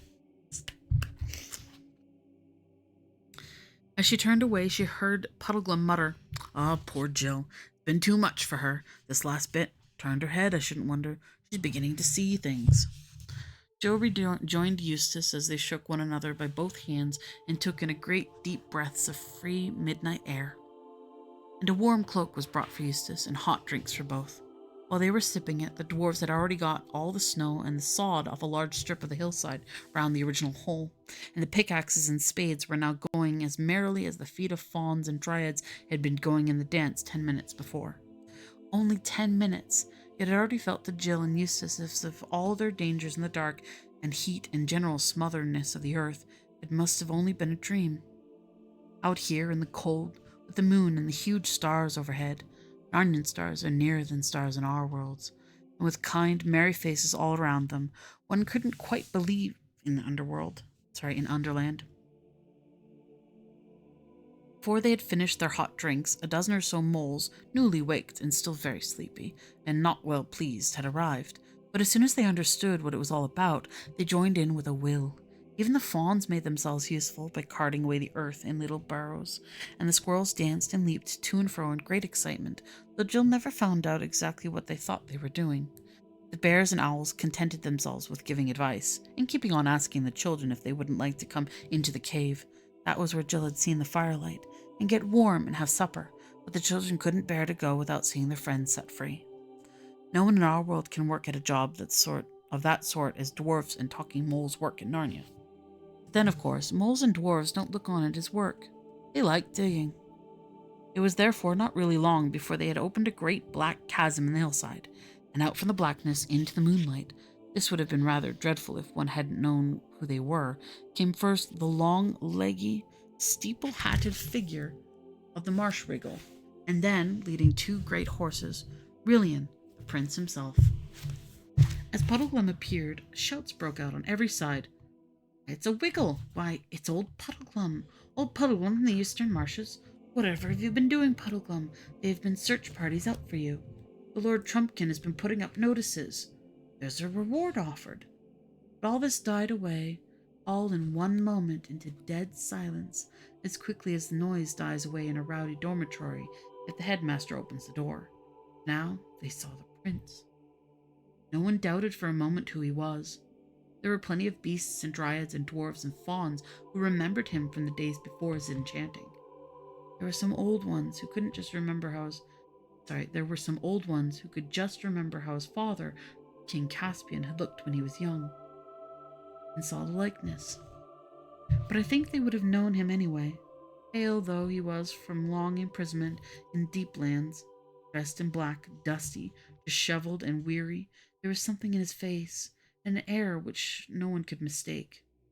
That look is in the face of all true kings of Narnia, who rule by the will of Aslan and sit at Cair Paravel on the throne of Peter, the High King. Instantly, every head was bared and every knee was bent. A moment later, such cheering and shouting, such jumps and reels of joy, such handshakings and kissings and embracings of everybody by everybody else broke out that the tears came into Jill's eyes. Their quest had been worth all the pains it cost. "Please be your highness," said the oldest dwarf. "There is some attempt at a supper in the cave yonder, prepared against the ending of the snow dance." "It with a good will, father," said the prince, "for never had any prince, knight, gentleman, or bear so good a stomach to his victuals as we four wanderers have tonight." The whole crowd began to move away through the trees towards the cave. Jill heard Puddleglum saying to those who pressed round him, No, my story can wait. Nothing worth talking about has happened to me. I want to hear the news. Don't try breaking it to me gently, for I'd rather have it at once. Has the king been shipwrecked? Any forest fires? No wars on the Callerman border? Or a few dragons, I shouldn't wonder." But all the creatures laughed aloud and said, "Isn't that just like a marsh wriggle?" The two children were nearly dropping with tiredness and hunger, but the warmth of the cave and the very sight of it, with the firelight dancing on the walls and dressers and cups and saucers and plates, and all on smooth stone floor, just as it does in a farmhouse kitchen, revived them a little. All the same, they went fast asleep while supper was being got ready. And while they slept, Prince William was talking over the whole adventure with the older and wiser beasts and dwarves. And now they all saw what it meant, how a wicked witch, doubtless the same kind as that white witch who had brought the great winter on Narnia long ago, had contrived the whole thing, first killing Rillian's mother and enchanting Rillian himself. And they saw how she had dug right under Narnia and was going to break out and rule it through Rillian, and how he had never dreamed that the country of which she would make him king in name, but really her slave, was his own country. And from the children's part of the story, they saw how she was in league with and friendship with the dangerous giants of Harfang. "And the lessons of it all is, your highness," said the dwarf, "that those northern witches always mean the same thing, but in every age they have a different plan for getting it."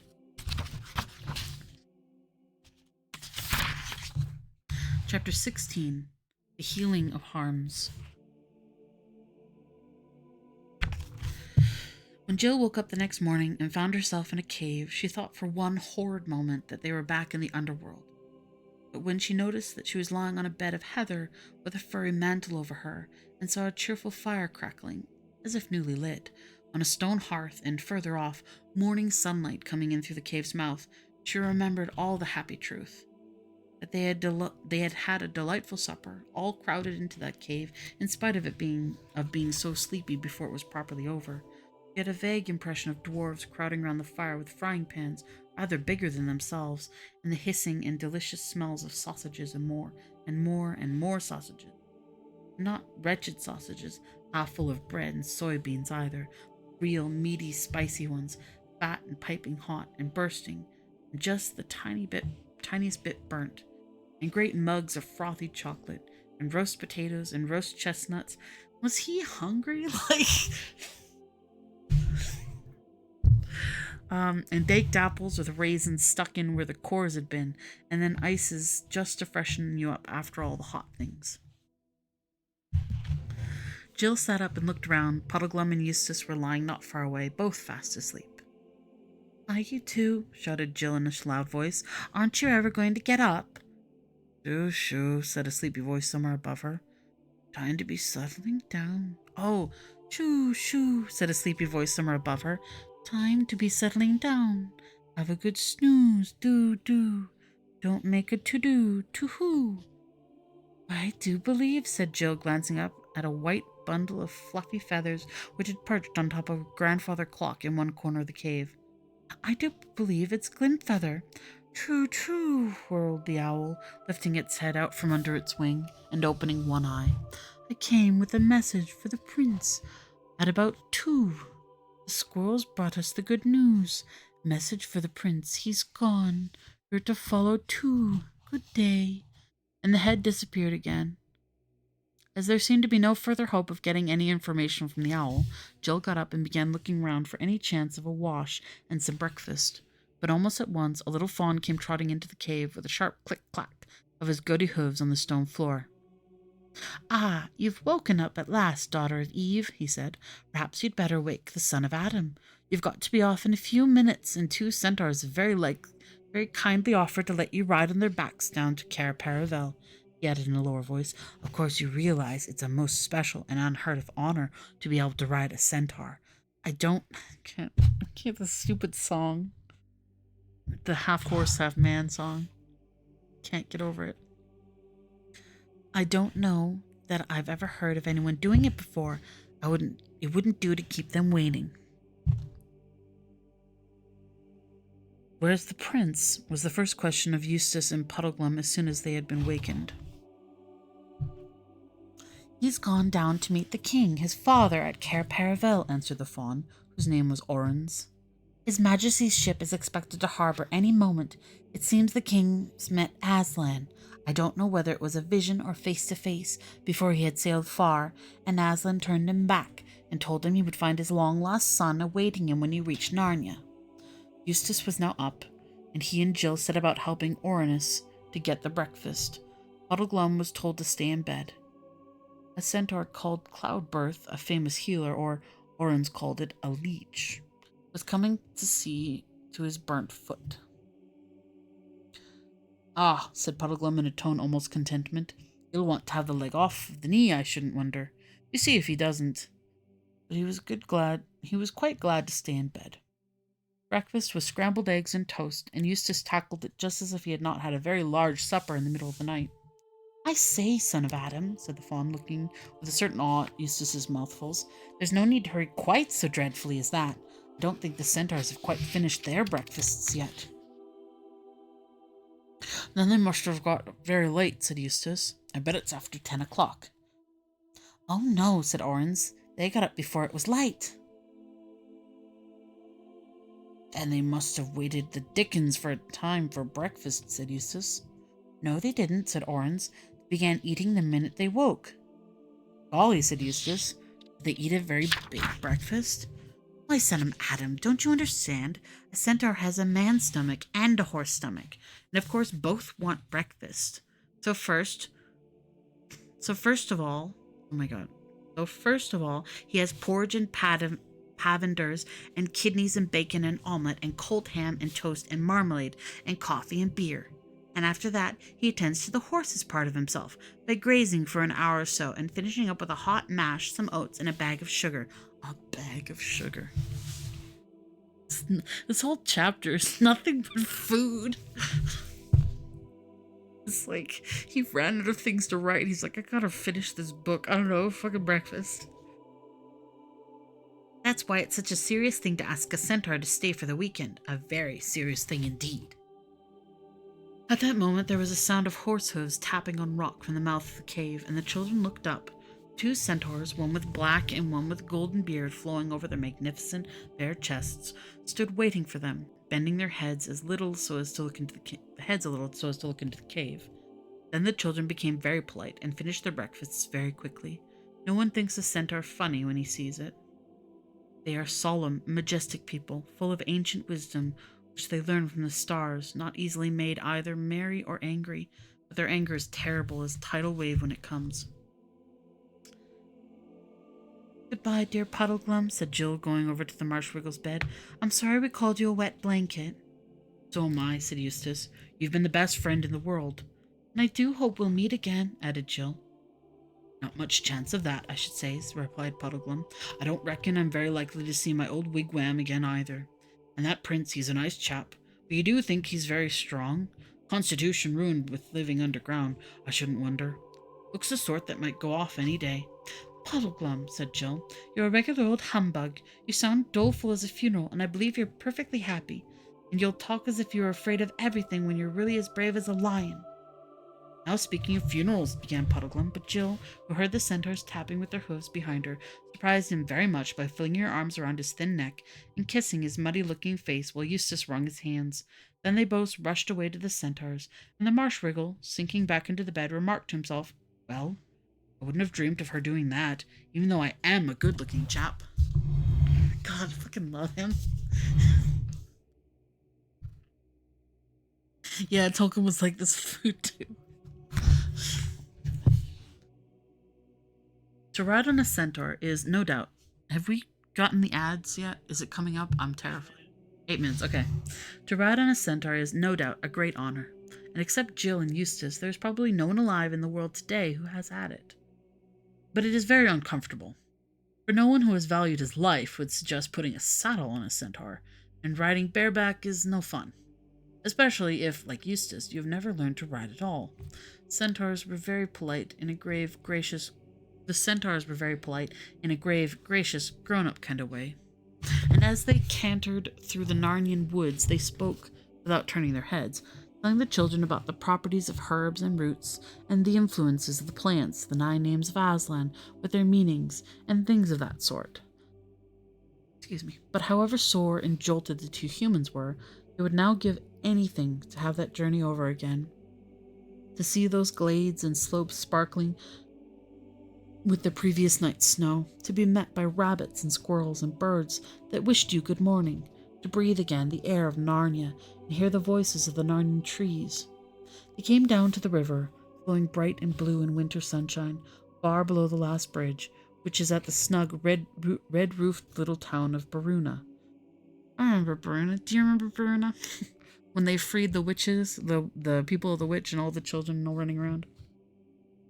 And were ferried across in a flat barge by the ferryman, or rather by the ferry wriggle, for it is the Marshwiggles who do most of the watery and fishy kind of work in Narnia. And when they had crossed, they rowed along the south bank of the river, and presently came to Cair Paravel itself. And at that very moment on their arrival, they saw the same bright ship which they had seen when they first set foot in Narnia, gliding up the river like a huge bird. All the court were once more assembled on the green. You know something? Remember when they left? They had to travel north before winter started? And then they told us that the snow, like that dance happened on the first snow in Narnia? So either, and it's possible there's a differencing in the winters between the northern areas of Narnia and the center, or they'd been underground for over a year, or for a year. Which, considering they were talking about how long they were on the boat, wouldn't surprise me. Anyways, just a thought. gliding up the river like a huge bird. All the court were once more assembled on the green between the castle and the quay to welcome King Caspian home again. Aurelian, who had changed his black clothes and was now dressed in a scarlet cloak over silver mail, stood close to the water's edge, bareheaded, to receive his father, and the dwarf Trumpkin sat beside him in his little donkey chair. The children saw there would be no chance of reaching the prince through all that crowd, and anyway, they now felt rather shy.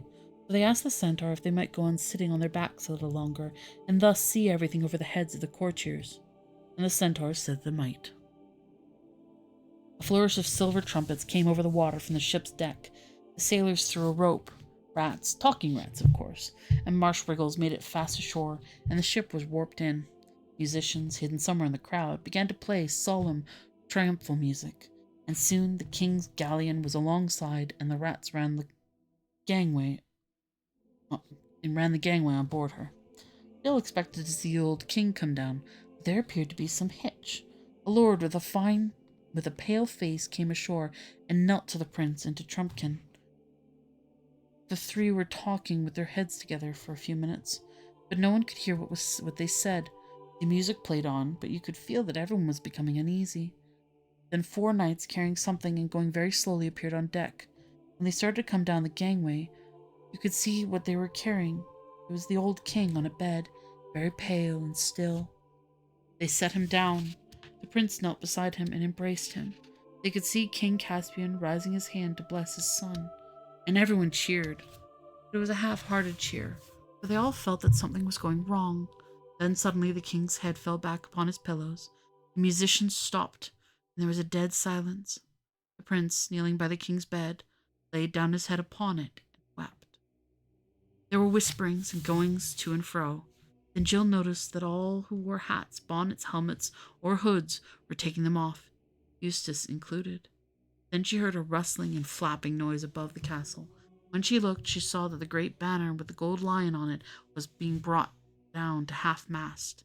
And after that, slowly, mercilessly, with wailing strings and disconsolate blowing of horns, the music began again, this time tuned to break your heart. They both slipped off their centaurs, who took no notice of them. "I wish I was home," said Jill. Eustace nodded, saying nothing, but bit his lip. "I have come," said a deep voice behind them. They turned and saw the lion himself, so bright and real and strong that everything else began at once to look a little pale and shadowy compared with him. And in less time than it takes to breathe, Jill forgot about the dead king of Narnia and remembered only how she had made Eustace fall over the cliff, and how she had helped to muff nearly all the signs, and about all the snappings and quarrelings, and she wanted to say, "I'm sorry," but she could not speak. Then the lion drew them towards him with his eyes, and bent down and touched their pale faces with his tongue, and said, "Think of that no more. I will not always be scolding. You have done the work for which I sent you into Narnia." "Please, Aslan," said Jill, "may we go home now?" "Yes, I have come to bring you home," said Aslan. Then he opened his mouth wide and blew, but this time they had no sense of flying through the air. Instead, it seemed that they remained still, and the wild breath of Aslan blew away the ship, the dead king, and the castle, and the snow, and the winter sky. For all these things floated off into the air like wreaths of smoke, and suddenly they were standing in a great brightness of midsummer sunshine on smooth turf among mighty trees, and beside a fair, fresh stream. Then they saw that they were once more on the mountain of Aslan, high up above and beyond the end of that world in which Narnia lies. But the strange thing was that the funeral music for King Caspian still went on, though no one could tell where it came from. They were walking beside the stream, and the lion went before them, and he became so beautiful, and the music so despairing, that Jill did not know which of them it was that filled her eyes with tears. Then Aslan stopped, and the children looked into the stream, and there, on the golden gravel of the bed of the stream, lay King Caspian, dead, with the water flowing over him like liquid glass. His long white beard swayed in it like waterweed, and all three stood and wept. Even the lion wept, great lion tears, each tear more precious than the earth would be if it was a single solid diamond. and Jill noticed that Eustace looked neither like a child crying nor like a boy crying, and wanted to hide it, but like a grown-up crying. At least, that is the nearest she could get to it. But really, as she said it, people don't seem to have any particular ages on that mountain. That's fair. Son of Adam, said Aslan, go into that thicket and pluck the thorn that you will find there and bring it to me. Eustace obeyed. The thorn was a foot long and sharp as a rapier. Drive it into my paw, son of Adam, said Aslan, holding up his right forepaw and spreading out the great pads toward Eustace. Must I? Said Eustace. Yes, said Aslan. Then Eustace set his teeth and drove the thorn into the lion's pad, and there came out a great drop of blood, redder than all redness you have ever seen or imagined, and it splashed into the stream over the dead body of the king. And at that same moment the dolphin music stopped, and the dead king began to be changed. His white beard turned gray, and from gray to yellow, and got shorter and vanished altogether, and his sunken cheeks grew round and fresh, and the wrinkles were smooth, and his eyes opened. And his eyes and lips both laughed, and suddenly he leapt up and stood before them, a very young man, or a boy, but Jill couldn't say which because of people having no particular ages in Aslan's country. Even in this world, of course, it is the stupidest children who are most childish and the stupidest grown-ups who are most grown up. And he rushed to Aslan and flung his arms as far as they could go round the huge neck, and he gave Aslan the strong kiss of a king, and Aslan gave him the wild kisses of a lion. And at last Caspian turned to the others. He gave a great laugh of astonished joy. Why, Eustace, he said. Eustace, so you did reach the end of the world after all. What about my second-best sword that you broke on the sea serpent?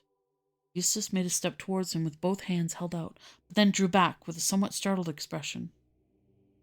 Look here, I say, he stammered. It's all very well, but didn't you? Oh, don't be such an ass, said Caspian. But, said Eustace, looking at Aslan, hasn't he died? Yes, said the lion in a very quiet voice, almost, Joel thought, as if he were laughing. He has died. Most people have, you know. Even I have. There are very few who haven't. Oh, said Caspian, I see what's bothering you. You think I'm a ghost, or some nonsense. But don't you see? I would be that if I appeared in Narnia now, because I don't belong there anymore. But one can't be a ghost in one's own country. I might be a ghost if I got into your world. I don't know.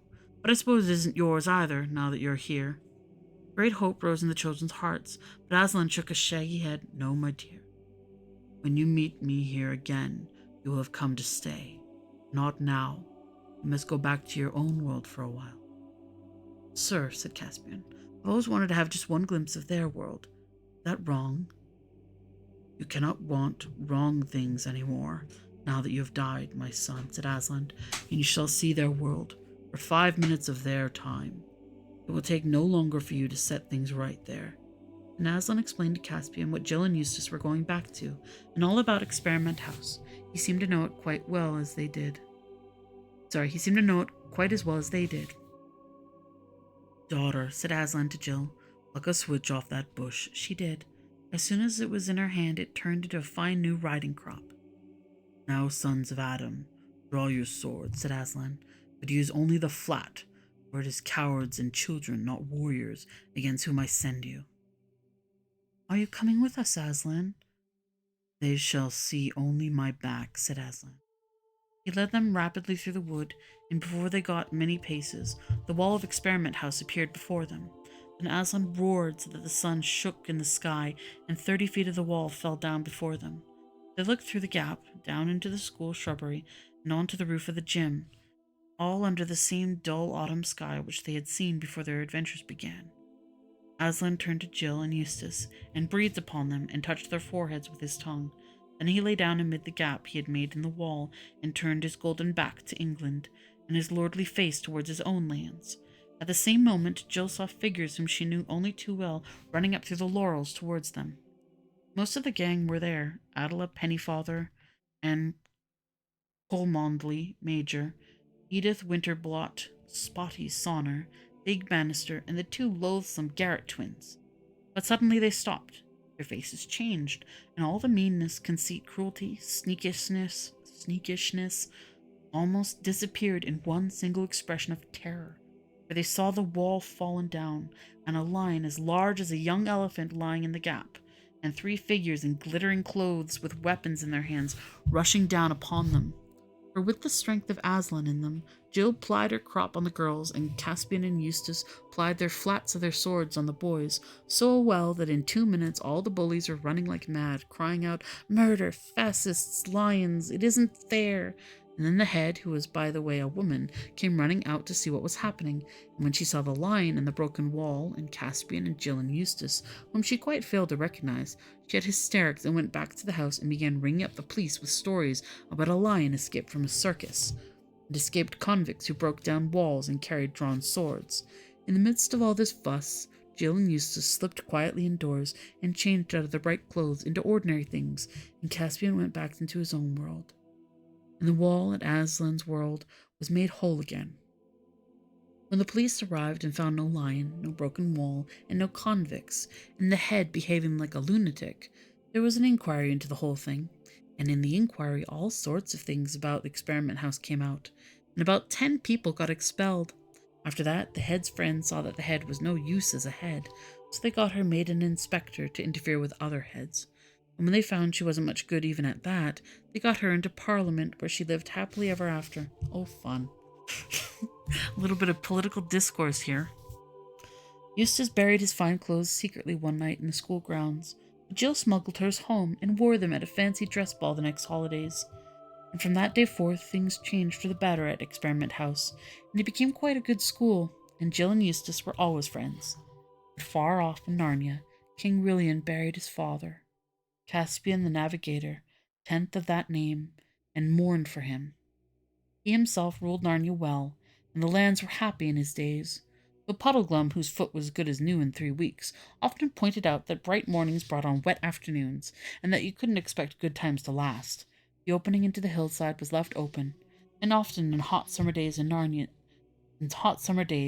Narnians go in there with ships and lanterns, and down to the water to sail to and fro, singing on the cool, dark underground sea, telling each other stories of the cities that lie fathoms deep below. If ever you have the luck to go to Narnia yourself, do not forget to have a look at those caves. And that is the end of the book. So, starting next Sunday, we will be getting on to the final book in the Narnia series, The Last Battle. Thank you all for joining this reading, and I hope any of you have awake, have a wonderful evening, and those of you asleep, have pleasant dreams. Bye-bye.